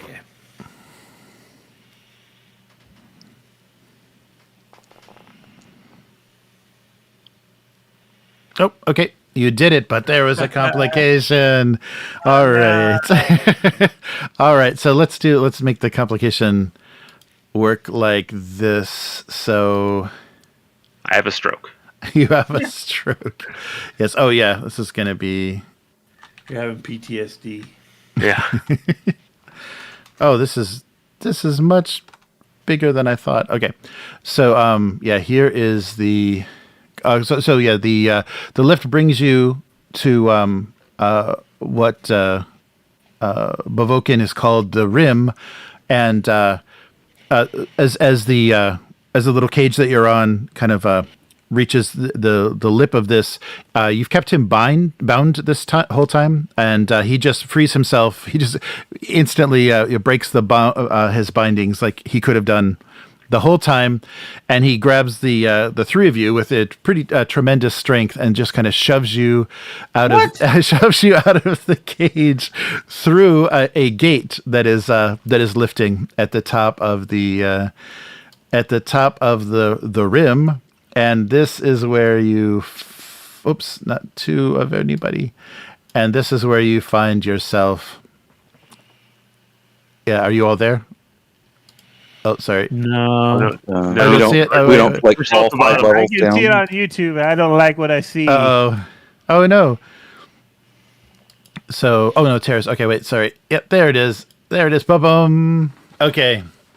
Upload. So you've been shoved. Oh, nice. You have been shoved into a what appears to be a coliseum, and even though they're not, You got to cue up the original series fight music then. Yes. Fight to the death with the cable guy. yes. So you notice. Oh wait, none of these guys. Yeah. So you notice, along with some other Bavokans, you. Oh wait, I gotta. Are all of your people named Vulcan? Oh no, sorry, that's right. No, the other name, yeah, that's right. It's Pavored? Not. Sorry. Yeah. Board. Pavored. All right, yeah. So these are. It's not going to be worth. Oh, actually, yeah, I'm getting an error. Trying to do tokens, so maybe let's not do that. That's weird. It doesn't like this directory. That's okay. I'll talk him out of it. It's fine. Don't worry about it. Okay. You don't Yeah. need- So we'll theater of the mind this a bit, because so all of these guys that are not named Bavokan are so you see scattered a lot around the arena. Romulan, Klingon, Gorn warriors. So they're also dressed in gladiatorial wear, the same as the rhino, the rhinoceros, and you see also littered around the floor of the arena several weapons. So you have the disruptor pistol, and but there are blades, bludgeons, particle rifles, disruptor pistols scattered all over the arena. And you hear from Bavokan, the named guy. So you didn't really think I was helping you out of altruism, did you? The dark face is no place for that. I am a procurer. See, the Telemans say say they let everyone do everything they want, but only to willing people. So what about those of us who enjoy preying on the unwilling? It's a gap in the Teleman system that I profit heavily from filling. So what you faced before were tests to see if you were good enough and to put on a worthy show for a discerning audience, and a warm-up to get you in the right frame of mind. My clients tell me you Starfleet types only fight when provoked, so I had to provoke you. Now the rest is up to you. And he steps back, and the cage or the kind of portcullis closes behind you, and we'll just make him another dude. Is there a visible audience here? Yes, there is. Yeah, sorry. It's all the same sort of mix of warlike races. So you see Klingons and Gorn and Romulans among the stands, and so some of them are on the field themselves, and some of them are just cheering on their brethren. All right. So should we cut back to the light side? How's the light side doing? Probably okay. Yeah, that's what they're doing. All right. They're looking good. Everything's good. I Yeah. want to talk about this Andorian woman. She needs to eat something. Uh-oh. She's too skinny. What's going on here? Yeah, I'm getting a little bit of weirdness with the loading. So there's a blue screen. Yes. So we can cut back to. So you are in the interrogation room. So you have security officers with you, and you also have the medical staff. The Vulcan triplets are there as well. So the Hamasaur is in a chair, shackled, and he's awaiting your questioning. And in the room also to observe the questioning is the director herself. So Visharasa is there to observe that everything goes. That you're not just going to torture him to death, but she is she's already expressed her concern that this sort of thing should not be able to happen here. So you may commence with any questions that you have. Reki, do you have something to say? Which one? Did you say Reki? Reki? Okay. Yeah, Reki's gonna sit just right across from Hamasaur and Subdirector Hamasaur. What have you done with our crewman? So he sorry, where is he? Oh, there we go. Oh wait, sorry. This is they name things. They name a couple of things the same, so it's a little bit confusing. Sorry. So why don't you roll to get a response from him? Why don't you roll persuasion difficulty 2 for him? So how is that presence? Yes, persuasion. Yeah, presence and command, and someone can assist with presence and command or presence and security. And can I use my psychology focus? Oh yeah, definitely. Yes. Yes, All right. Becky will. Somebody gonna help? Yeah, Becky will. She's the one who's like bad cop and you're good cop, I guess. I don't know. I got one. Oh, we need another one.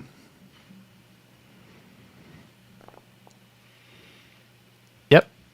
There, you got it. Okay. You got there. All right. Yeah. So what? Hamasaur. So he kind of bows his head and he says, I was only giving our guests what they desired. I was only serving our guests. That's illogical. Why did he run? The computer is wrong. It doesn't understand everything that people desire, and I've been involved with players on the dark side to bring the unwilling to them. But that's not what those guests want. The The argument makes no sense. Yes, but it is if the computer in any way senses their curiosity for the dark side, then it allows it. And I've been serving agents on the other side to bring them what they need. Give us the location of these agents. I can tell you. Yeah, I can tell you who I'm working for. There's a warrior race led by their leaders named Vulcan, and he is who I deliver. He's who I deliver the unwilling to. I look to the director. Can you get us to this Vulcan? I don't know. I'm not acquainted with this individual. We'll need to either take him with us or have him give the computer some sort of location. I wouldn't know where to begin penetrating the dark face. Is there some way to lock down the dark face? Keep people from moving about? We can Obviously, you have guests who are in danger that do not wish to. We can block access to the light face from the dark face, but other than that, we don't have control. You have no control over the power, life support, anything?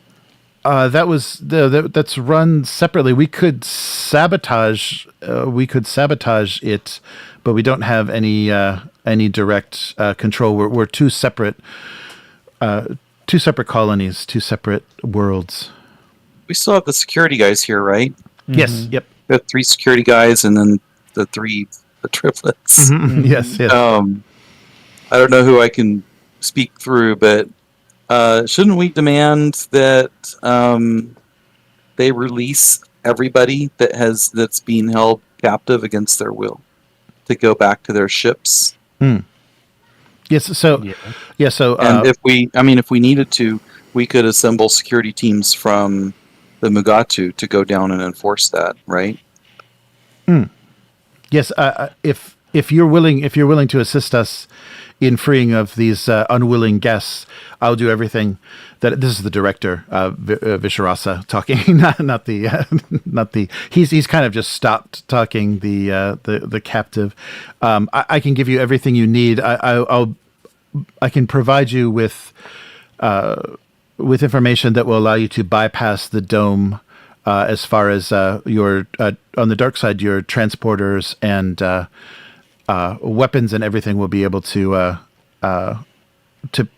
penetrate the dome. Communications and transporter will be able to bring in scanning as well. Yes, I will be able to. Please relay that to our ship immediately. Okay, so yes, she says I'll need to return to my office to do that, and she immediately you get confirmation as soon as she begins that process. She gets confirmation that the captain says we've received contact from. Let me see if I can go to the bridge. I can't go anywhere. Wait, let me bust out. Why you have a blue screen? We have the background on ours. Yeah. Let me go out and come back in real quick. Oh. I need to reestablish. Foundry just crashed. Yeah, I think my Foundry crashed. Oh, that's too bad. You want to take a 5? I could use a drink of water. Oh, sure. Yeah. We can wrap this up. We're kind of in the final. So let's take 5 minutes, and we'll be right back. And I'll restart. I'll restart. Okay, so be right back.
yeah, I'm switching off. There we go.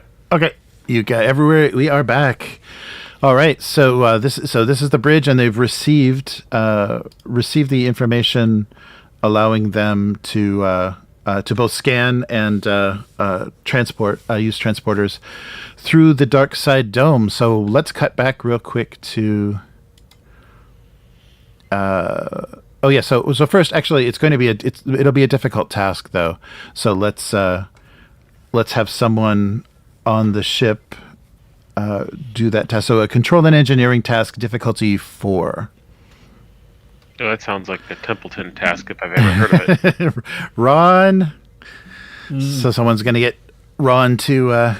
So you've got the data to penetrate the dome, but it's still going to be difficult. There's still going to be some interference. So it's a baseline 2 difficulty, plus there'll still be 2 for the dome, but you will be able to detect.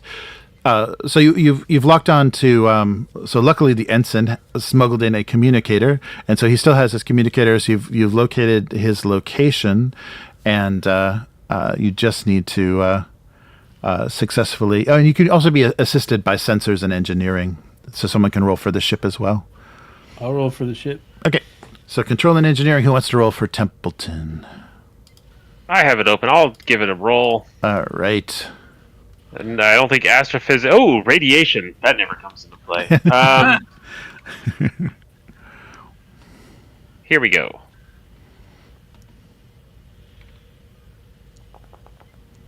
Oh no. Oh, that was almost a 2. Oh no. Oh no. Okay. We're gonna die. Okay, cut back to the arena. Oh no. Oh well. The ship. Yeah. So the ensign notices that there has been some. Yeah. Sorry, I don't have any good music for this.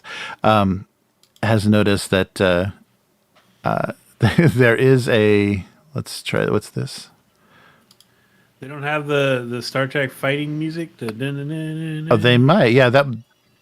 That's definitely not good. Oh, is this just one of the alien worlds? So let's. This is more sinister. So the you've received your communicator has activated, and Templeton says that they're trying to locate and get you out of there, but it's very difficult to penetrate the interference of the dome. We've been given information to allow us to do that, but give us some time, and we should have you out of there. Okay, well, we're under a little duress, so please hurry. Okay. All right. So does it look like this is a free-for-all brawl that's going on? Yes. Or it's like, are we fighting like 100 people in a arena? Yeah, there are fighters basically in each one of those zones. Yeah, let's do one more. In each one of those zones, there are fighters, and they are all different. Oh, they're all different races, not represented by these tokens, but you can choose the combatant that you would like to face. So there's 6 against 3 of us? Yes, yeah.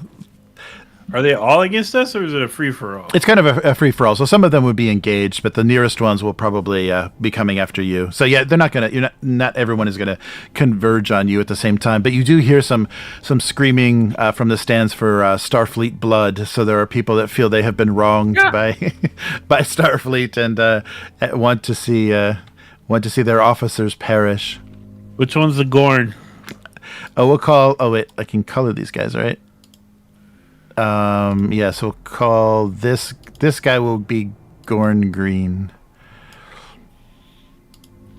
There we go. Here's so here's a Gorn, and the Klingon will just make him Red and purple, right? Yes. Ensign, everyone just stand your ground and let them hopefully engage each other. Oh, okay. All right, so yeah, let's do that. If you want to kind of remain, well, there's already been people like yelling in the direction. So the Klingon, if you're not going to take action, you see that he's moving toward you, being encouraged by his compatriots to spill some Starfleet blood. Yeah, I'm sorry. What was that, Commander? Pew! Okay, are you gonna fire? They killed my friend. We still have our weapons, right? Yep. You still have weapons, and there's weapons scattered around. Anything that you want to pick up. There's, if you spend a momentum, you can get a disruptor rifle. You can scavenge for that, and also a heavy blade if you want a two-handed sword. Can we stun them? Sure, of course you can do the non-lethal. Can I see Bavoken through the portfolio behind us? You can, laughing and counting his credits. I'd like to stun him. Again. All right, so yeah, it looks like that you've got a Klingon coming at you and a Gorn slightly interested. What would you like to do? Well, it seemed like the Ensign was the one charging off to shoot people. Unless, I want to unless our commander or What is stronger in this? Are Gorn stronger than Klingons? Should be. Yeah, we'll roll them with just the same stats as the Rhino guy because I don't have them individually statted, so they're pretty tough. Yeah, they're going to be hitting with if it's control and command. Oh yeah, and actually not too crazy for ranged, but once they get in close. Well, that looks like one of the orcs. Yeah, that is. We're just going to use his page. Yeah, I don't have sheets for anything else, okay. So we'll just use their stats. I'm gonna overclock this disruptor. I want to. Oh, okay. Was it Star Trek 3 where they disrupted that guy and he's like screaming while he falls apart? That's what I'm going for. Okay. Yeah. So can we stun them? Are these willing participants or unwilling? They seem very willing. Yeah, you seem to be the only unwilling, and they're howling for the blood of the unwilling. Yeah, so the disruptor already has vicious built into it. I think. Oh, okay. Yeah. So yeah, you don't have to tweak it out. Okay. Well, our first officer just ordered us to let them fight it out. Okay. So is he changing his mind? No, that's what I'm saying. I'm trying to get us to stand back and hope that they'll engage each other, but I think the Ensign's running off and doing his own thing. I don't know if standing back is going to be an option here. So I vote that we stun them. I don't think there's a stun setting on a disruptor, is there? I don't think so. Yeah, it's because slightly less disrupted. You hit them in the face. Yeah. Yeah, they all have vicious on them, so yeah, I don't think so. All right. So what do I need? So yeah, control and security. Two successes.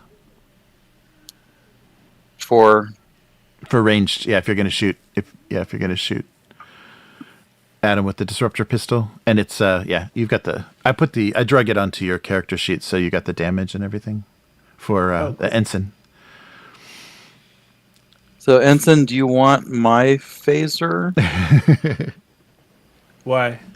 So you can stun the bad guy, or you want to? No, you go ahead and stun the Klingon since we have diplomatic relations with them. Oh, there you go. I'm going to disintegrate this Gorn. Okay, I shoot the Klingon. Okay. Uh-oh. Oh, never mind. Oh, no. Klingon crash. Yes, you shoot at its feet. So yeah, your disruptor blast hits the sand in front of the Gorn. Okay, so I'm stunning the Klingon. Okay, so they're gonna get. We're in like initiative now. So unless you hold initiative, they're gonna get the next action. But that costs 2 momentum. Right? Yes, or a momentum and a threat. Oh, that's up to Terry then. Am I able to shoot at the Klingon or? Oh sure, yeah, you are, but you just have to keep. Yeah, you have to a threat. Yeah.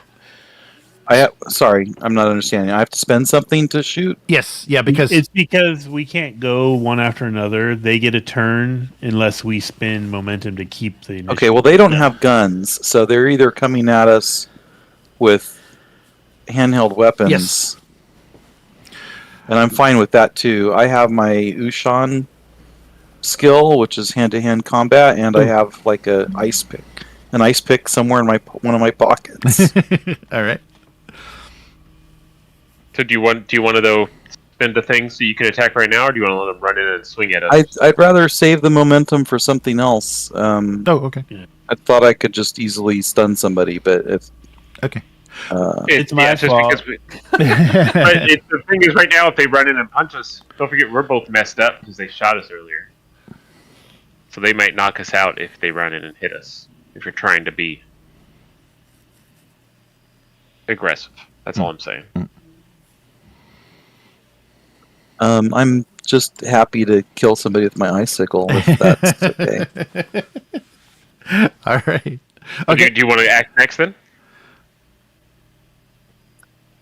You guys decide. I'm just obeying orders and standing here until I'm told that I can do something.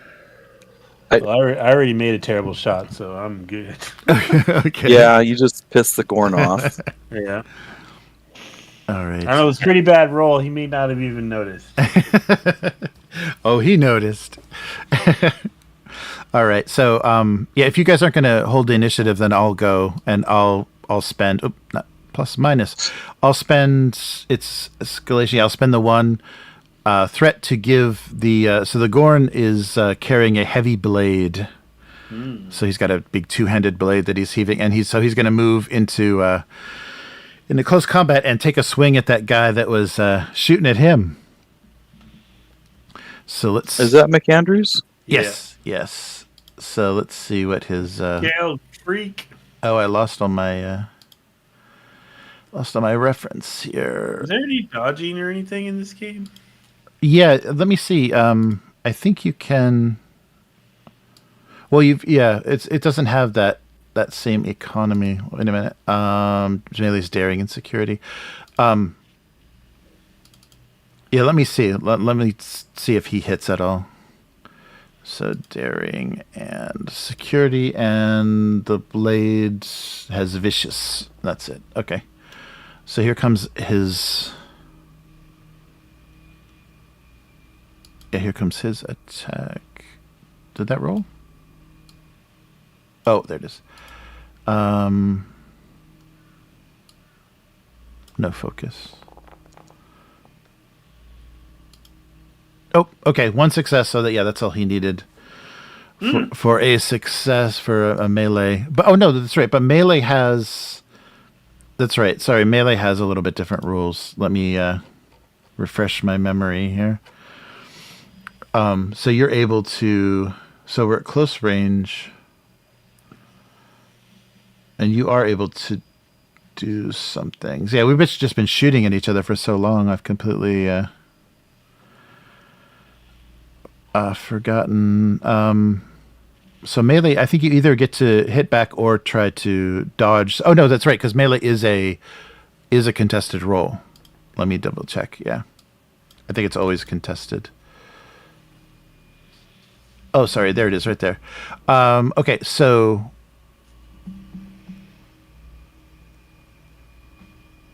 Oh no, that's not it.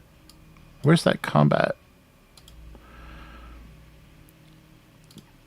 Combat sheets. Okay. So for melee, so daring and security, difficulty of 1, opposed by your daring and security 1. So it's a post task. Yeah. So you get to roll the same, and if you get more successes, then the complication. And a complication will indicate that another creature could be struck as well. And then your options for the winner.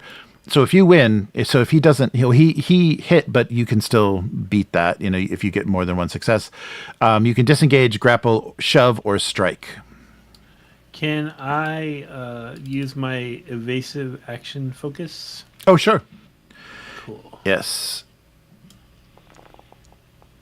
Oh no! Oh no! Oh, no. I mean, you beat him. Yeah, you did. Yeah, I think I'm just going to take that as threat. So I'll take those 2 threat. So you did beat him, and so what do you want to do with winning that conflict? Did you want to? You can. Evade him? Yeah, you can. Can I gouge his weird cluster eyes out? You could, yeah. So you can strike. So if you can roll your normal melee dice with your unarmed damage and inflict a normal attack if you want. So just roll the punch damage? Yes. Gouge in the eyes. 1. Oh, oh no! That's And not very exciting. oh yeah, he doesn't have any. So he's a little bit disturbed by being thumbed in the eye, but he's still after you. He didn't do the finger locked overhead Oh, I'm on some playlist or something here. two-handed swing. So my plan is to have him do the Gorn grab where he lifts me up and tries to crush me, and then I come down with the Kirk two-handed judo chop. Nice. All right. So so it's your action. So we'll do a round, and then we'll cut back to the ship and see how they're doing. Oh, see, there you go, Terry. You can still shoot that guy if you want. Yep. Yeah. So go ahead. Whenever there's an opportunity. Okay. Yep. Go for it, Terry. Yep. Go for it. Go for it. Yeah. So you guys have the action now. The Gorn attack. So now it's now your turn. Is it possible to shoot the Klingon? Yeah. He has an advanced. Yeah.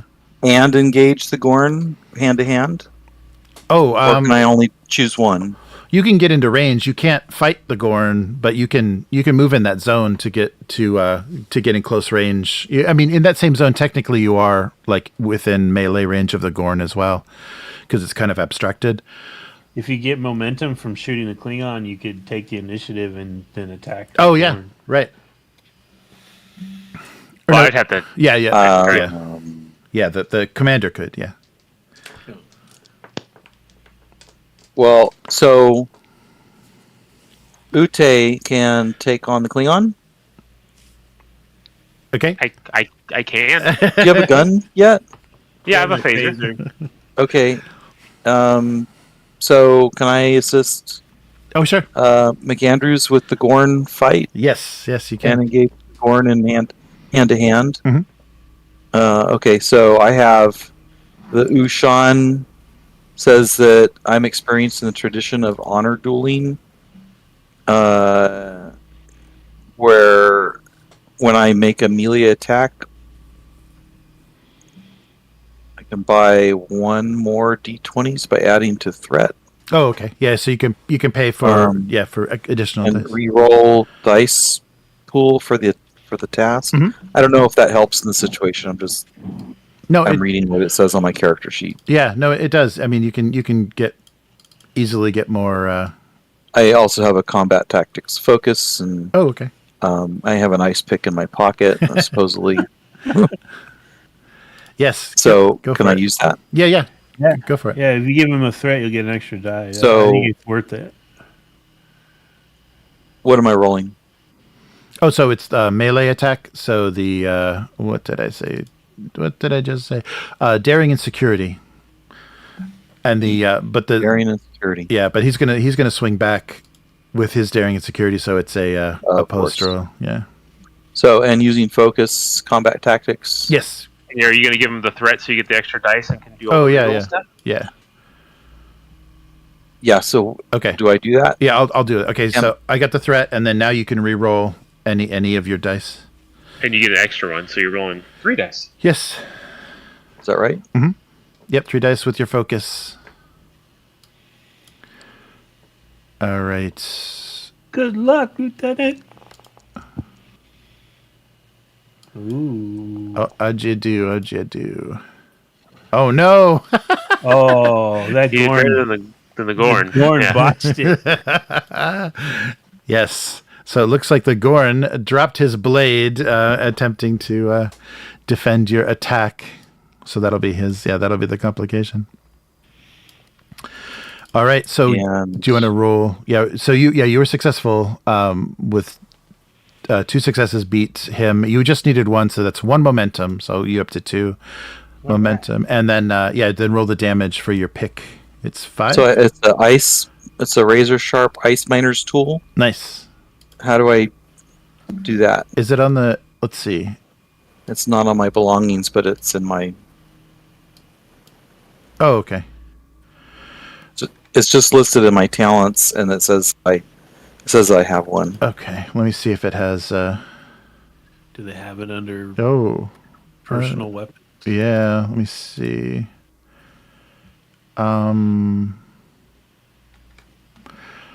No, I don't think so. Species. Oh, that's talents.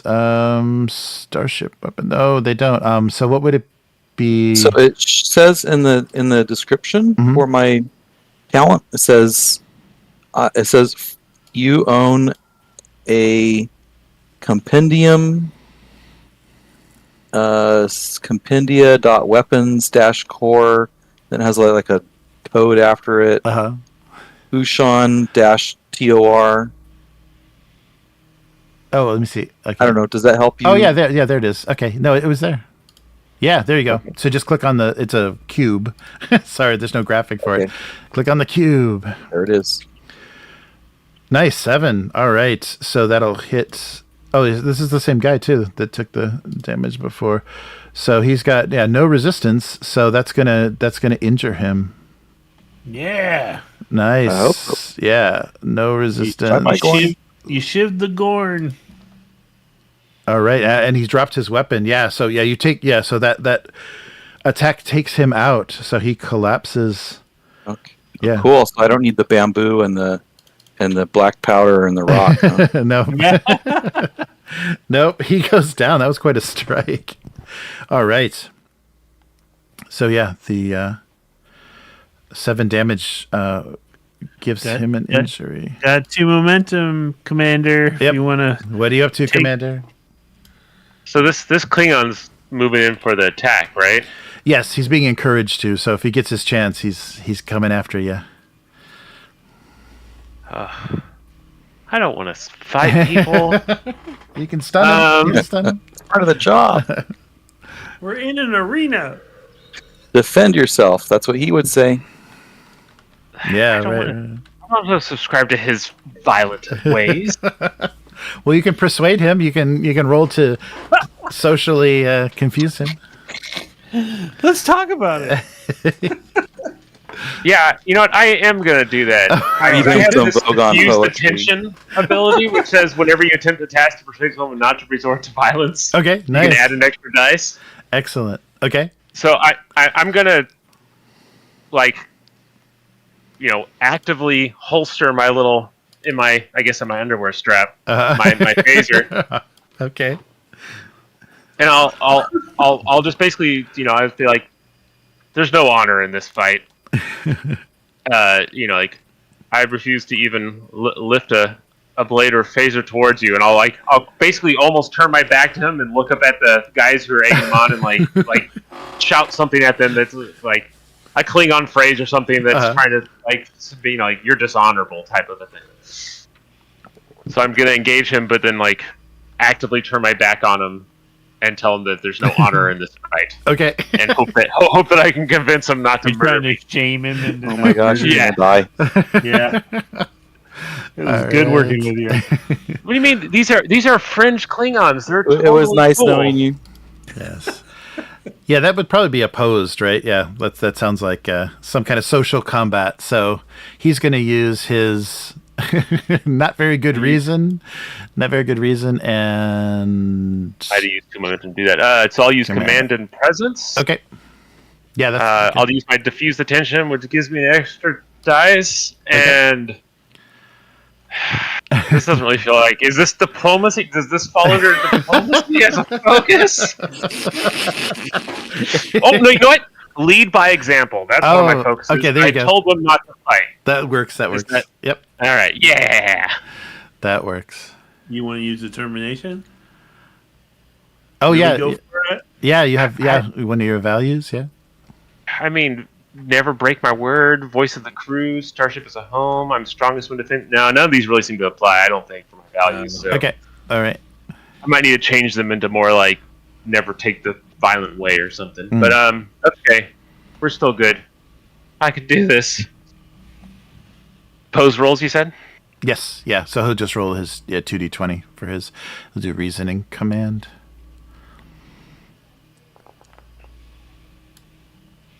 All right. 3 successes. Oh, wow, 3 you got 3 successes out of that? Dang. Nice. No successes. All right. I think that's gonna do it. You're gonna have him. You're gonna have him disabled for.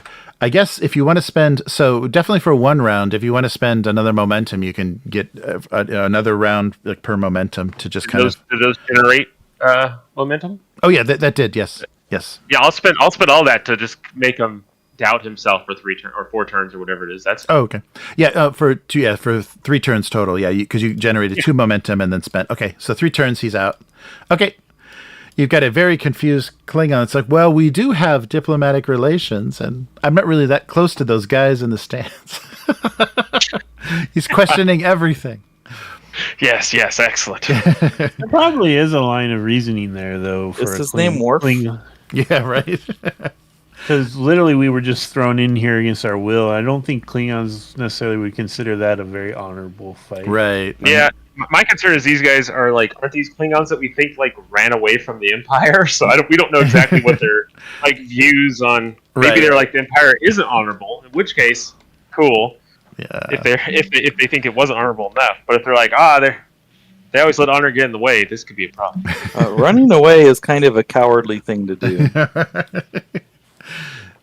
He's just perplexed. Or Klingon. Yeah, he's deep in Klingon. thought. All right, so we'll cut back to the bridge, and let's do another attempt at securing that crew. Damn it, Templeton. Come on, Templeton. Matt, well, you usually do Templeton. Why don't you do Templeton this time, Matt? I'm doing Templeton? Oh, okay. Yeah, I'll do the Mugato because I feel like I'm better at being a spaceship. Okay.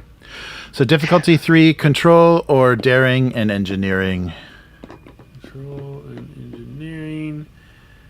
And it's absolutely not cultural studies. Right. Yes. God damn it, Templeton. Templeton, not radiation. Yeah. And sensors plus We don't engineering, have any right? momentum, do we? No, being give me threat. Nah, let's do it. All right. We'll just try this out here. Come on, Ron. We said sensors plus science for Oh, the yes. ship? Right. Sensors plus science. Yes, yes.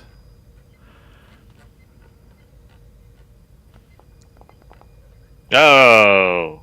Oh, no. We got 1. Okay, you got 1. Back to the arena. Oh my god! We're gonna die! I like to think that me and the Klingon are sitting down playing like jacks right now or something. Okay. Really hashing it out. Yeah, he's out for 3 rounds, so yeah, unless you attract a lot more attention, you should be okay. Oh yeah, and the Gorn too. The Gorn's down too. So what are you guys? We'll call him out. The Romulan should have like stabbed one of these other guys in the back by now, right? Yeah, right. Yeah, I guess. Yeah, in the confusion, we'll put these guys in there in the same. So yeah, let's. If you want to. So they're teaming up. Yeah, no, they're fighting with each other. Yeah, because they did. Oh, they're engaging each other. Yeah. Okay. And if you guys want to remain like for this round, if you want to kind of stealth it through this round and go unnoticed. I'll pitch to this Klingon that if he wants, we can take him back to the Empire if he wants to reintegrate. Oh, oh, okay, yeah. Is there if we take a turn, we move like one zone, or how does that work? Yeah, you can move one zone. And if you spend momentum, you can move another. You can move 2. Can you move one zone and do something else? Yes, correct. Yeah, you have an action still. Yes. So in our zone that the lieutenant and I am in right now, or the one next to us, is there an energy weapon laying around? Oh yeah. You can. You pretty much they're scattered all over, so you can pick them up as a minor action. You can pick one up off the ground. So what I want to do is like run over near one. Okay. And then set this disruptor to explode and throw it in that zone with those 2 guys. Okay. Oh my god. All right. All right. McAndrews and his exploding weapons. Hey man, not every day you're thrown into an arena with a bunch of Didn't you get hurt last time you tried that? Yeah, baby. Oh, that's right. Yeah, so what was that? Last time we did that, it was like 2 difficulty to get it to overheat. Or did we do the throw? Do we make it part of the throw? I don't remember. Yeah, I can't remember what Kind of like lighting a firecracker and then throwing it. Right. Yeah, so... Mm-hmm. I'm happy to use daring, though. It sounds like daring. Oh, it definitely sounds like daring. Yeah, so first do a just a simple action to get it to just so there's no complication. So 1 difficulty, maybe where is he? 1 difficulty, reason and engineering. Okay. And that you just need 1 success to actually get it going, and then we'll do the throw. Would improvisation work for this one? Oh yeah, definitely. Yeah, that's definitely what you're doing. 1. Okay, that's all you needed. That's all you needed. Okay, now the 2 difficulty of throwing it. Yeah, so you've got it overheating. Was that daring and security? Or Yes, daring? yeah. No, you can do. Yeah, you can do. Yeah, daring and security, but it's still difficulty 2. Okay. Daring and security for a daring throw. So you're gonna throw it. Okay. And would improvisation work for this one? Of course, it's all improv. All right. Oh, whoa! There you go. Woo, 3. Nice. Okay, so yeah, you can. So what is the on the disruptor? 6 dice. Yeah, 6, and you can spend that momentum for 1 more die if you want. Yes. Yeah, and then it'll affect both of them. So yeah, that works. So if you get over 5, and yeah, they don't have any armor, they're just wearing leather thongs.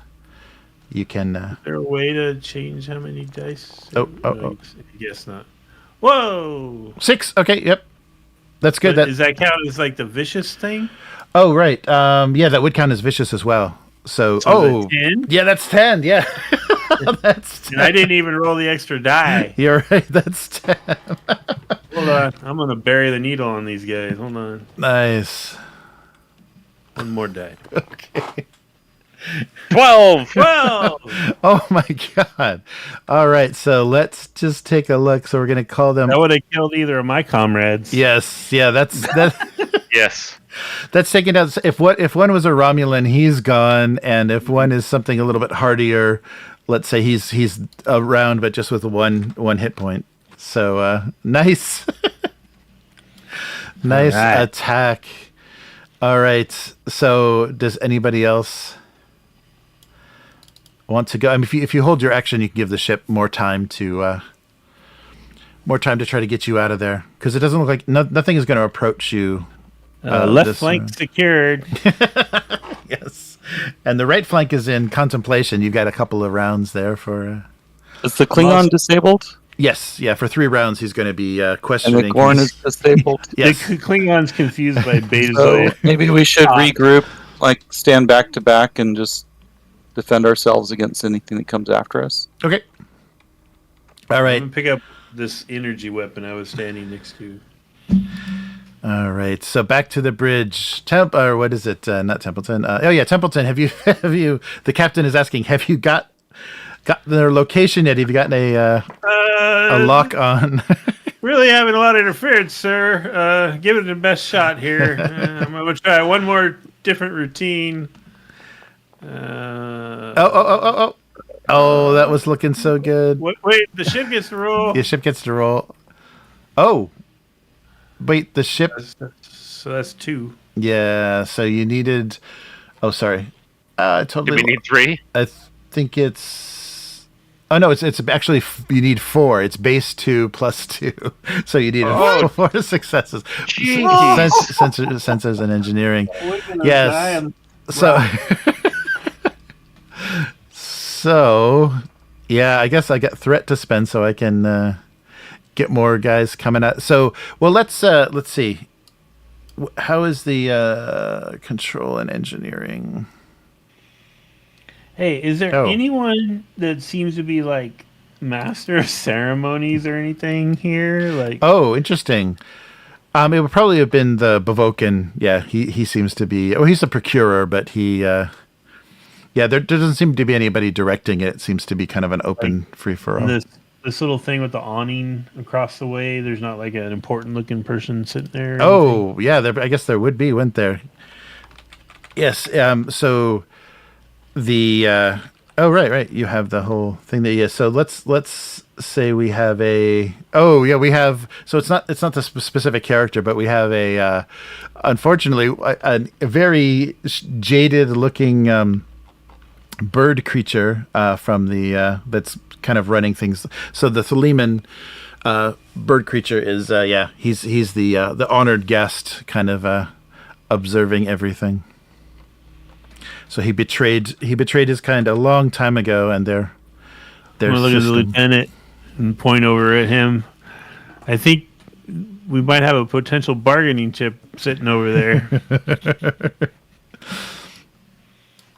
All right. Yeah. So you've only got two more combatants that are going to be doing anything. One more round though for the Klingon, and he might change his mind. He might shake. Klingon's just pacing and arguing with himself. All right. So you got another round. What would you like to do? Well, I'm picking up this energy weapon, whatever it is. Okay. What do you guys want to do?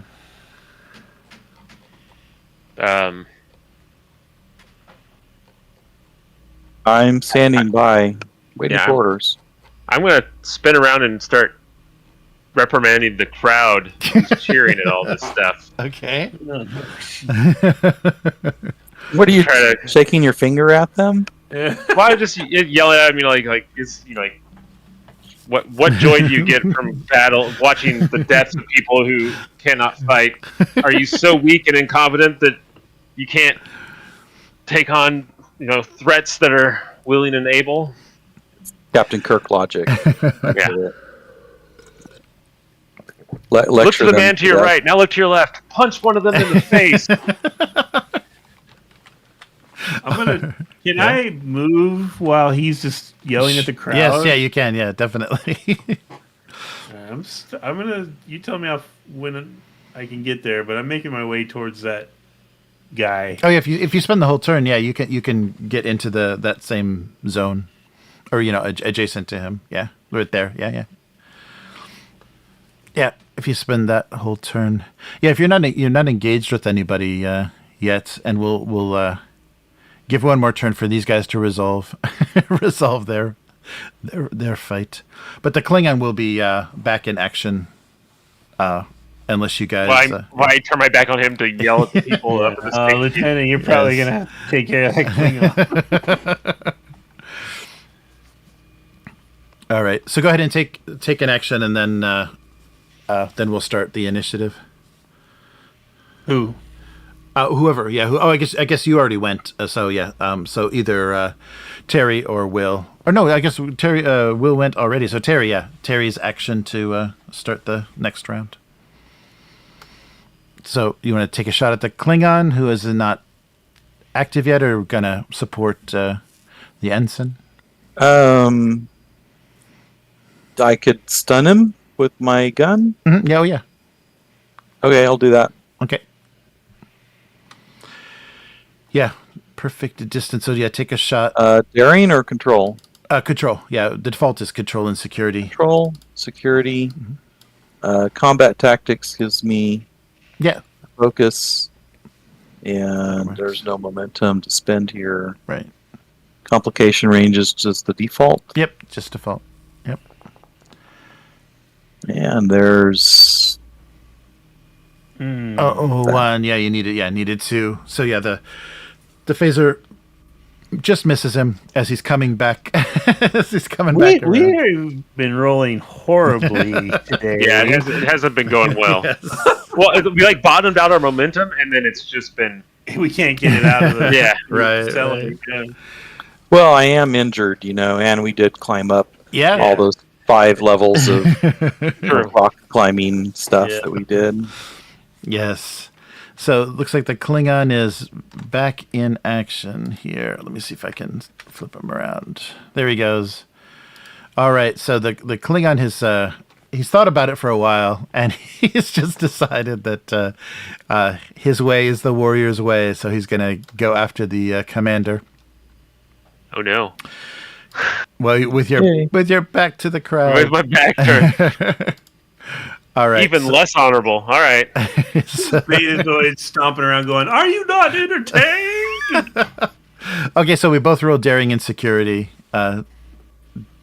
Difficulty 1. Okay. Daring and security, say? Okay. Yes. And whoever gets the most, yeah. Or you'll have options if you win. And he'll have damage if he wins. Oh.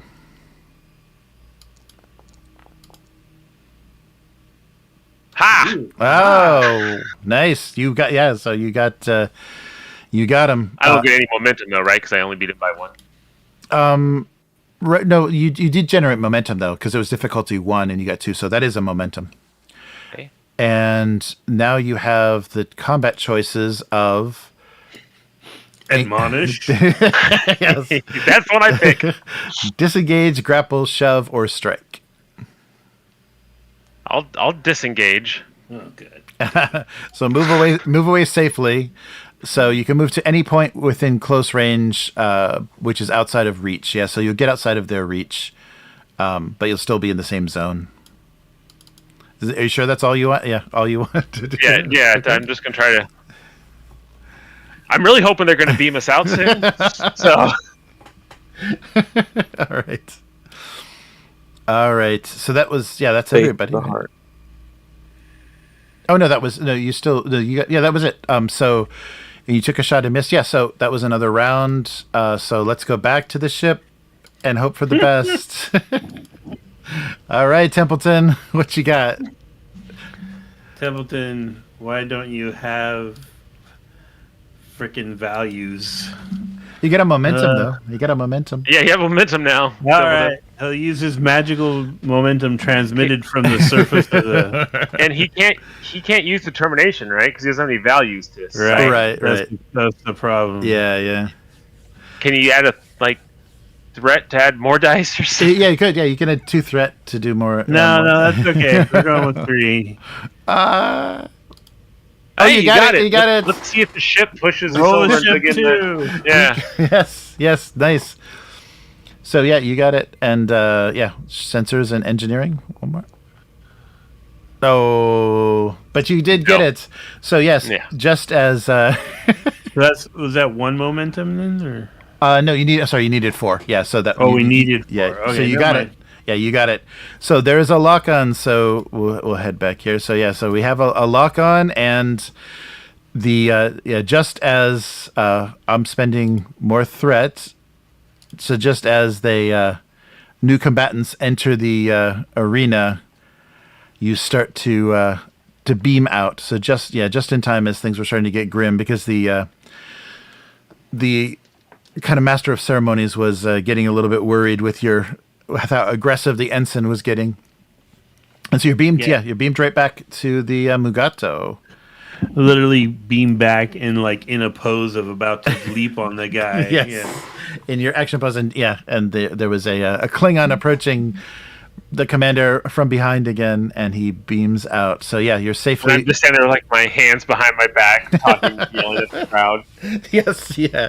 You're shouting at the captain as you return right onto the bridge. All right, so safely you've been brought back. It's too bad the Klingon wasn't still on your side. He would have been a fun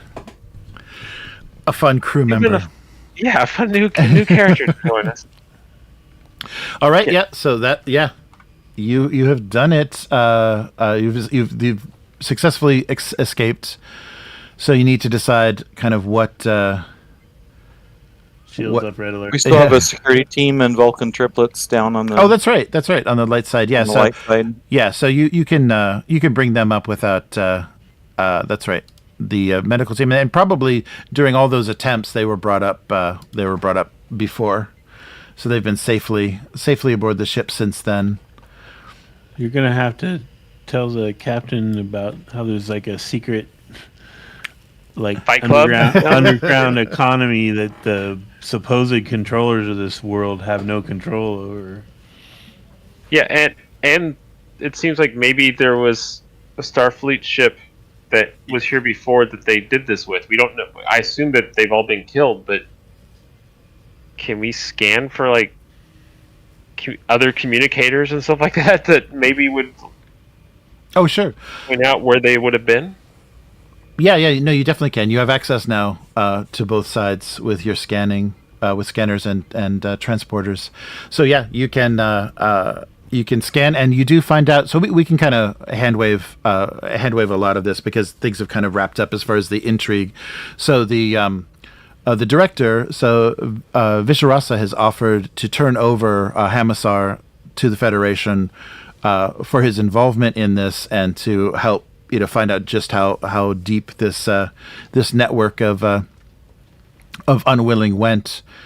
And her last and so when you do that, when you scan for other communicators, you find that there are, in fact, not evidence of any remains but there are Starfleet communicators that were left behind. So some Starfleet members may have gotten involved in this and barely escaped with their lives, but have not talked about it in many years. And there are other crews from other species that have had their members go missing, and they were relying on Hamasar as their kind of liaison to finding them, and the search had never turned up any sign of them. So all fingers kind of lead to him being the connection on the all fingers point to him being the connection on the light side that was making this possible. And so she allows the director allows with the information that Hamsar is able to provide you access to Bovokan if you want, so you can also take him into custody. Oh yeah, and so they'll surrender both of them into custody, and but she is hoping that this will her cooperation will allow them to continue with their light side operations, and they will have to reconsider if the dark face has a future and what purpose it can actually serve on.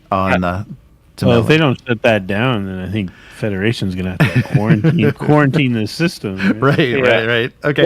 Well, they need to install some surveillance on the dark side of that thing and pay attention to what's going on there instead of just looking the other way, because that's what they're doing. Yes, right. Well, so there's a Klingon and a Romulan ship here, right? Mm-hmm. Like, the Romulan ship in our records defected from the... Yes. the Klingon ship did, right? Yeah, the Klingon ship. So I say that we say that, like, it was stolen from the Klingon Empire and that we're going to tow that bad boy back. Oh, okay. And, like, try to get some goodwill. Destroy the Romulan ship? Well, we should probably report that to the respective empires and let the Romulans know and the Klingons know they have ships over here. And then we should have something stay in proximity to this disk to make sure that everybody gets their ships back. Mm-hmm. That's what the Federation does, right? Yes.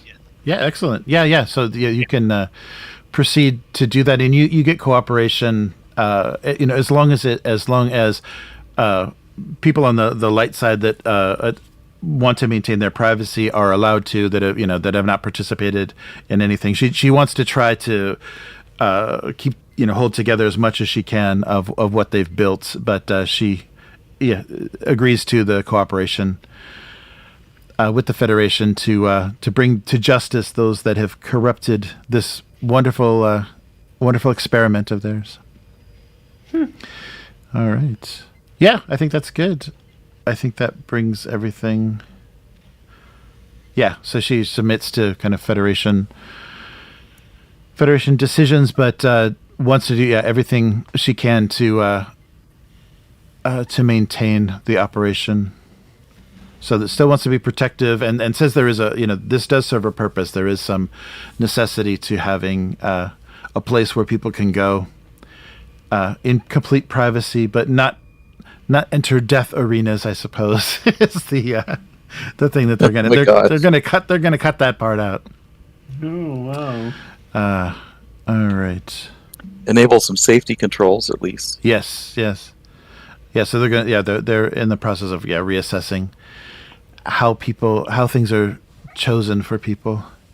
But so you left on good terms. So there's a possible future of finding out what actually happened on Thamela. Nice. Yes. Well, great. Hopefully up the rep a little bit with the Klingons. Yes. Turning over their defectors.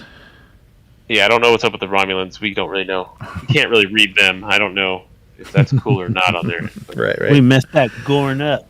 Yeah, that was brutal. He took a beating.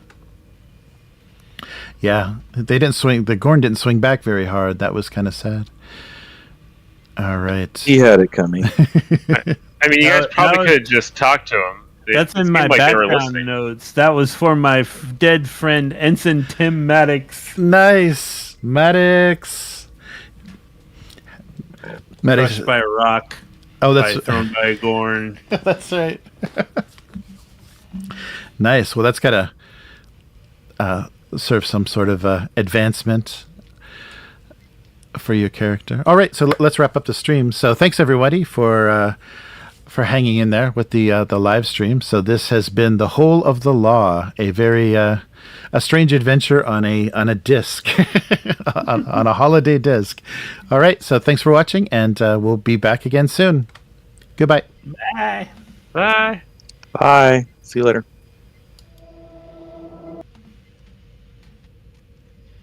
Cool.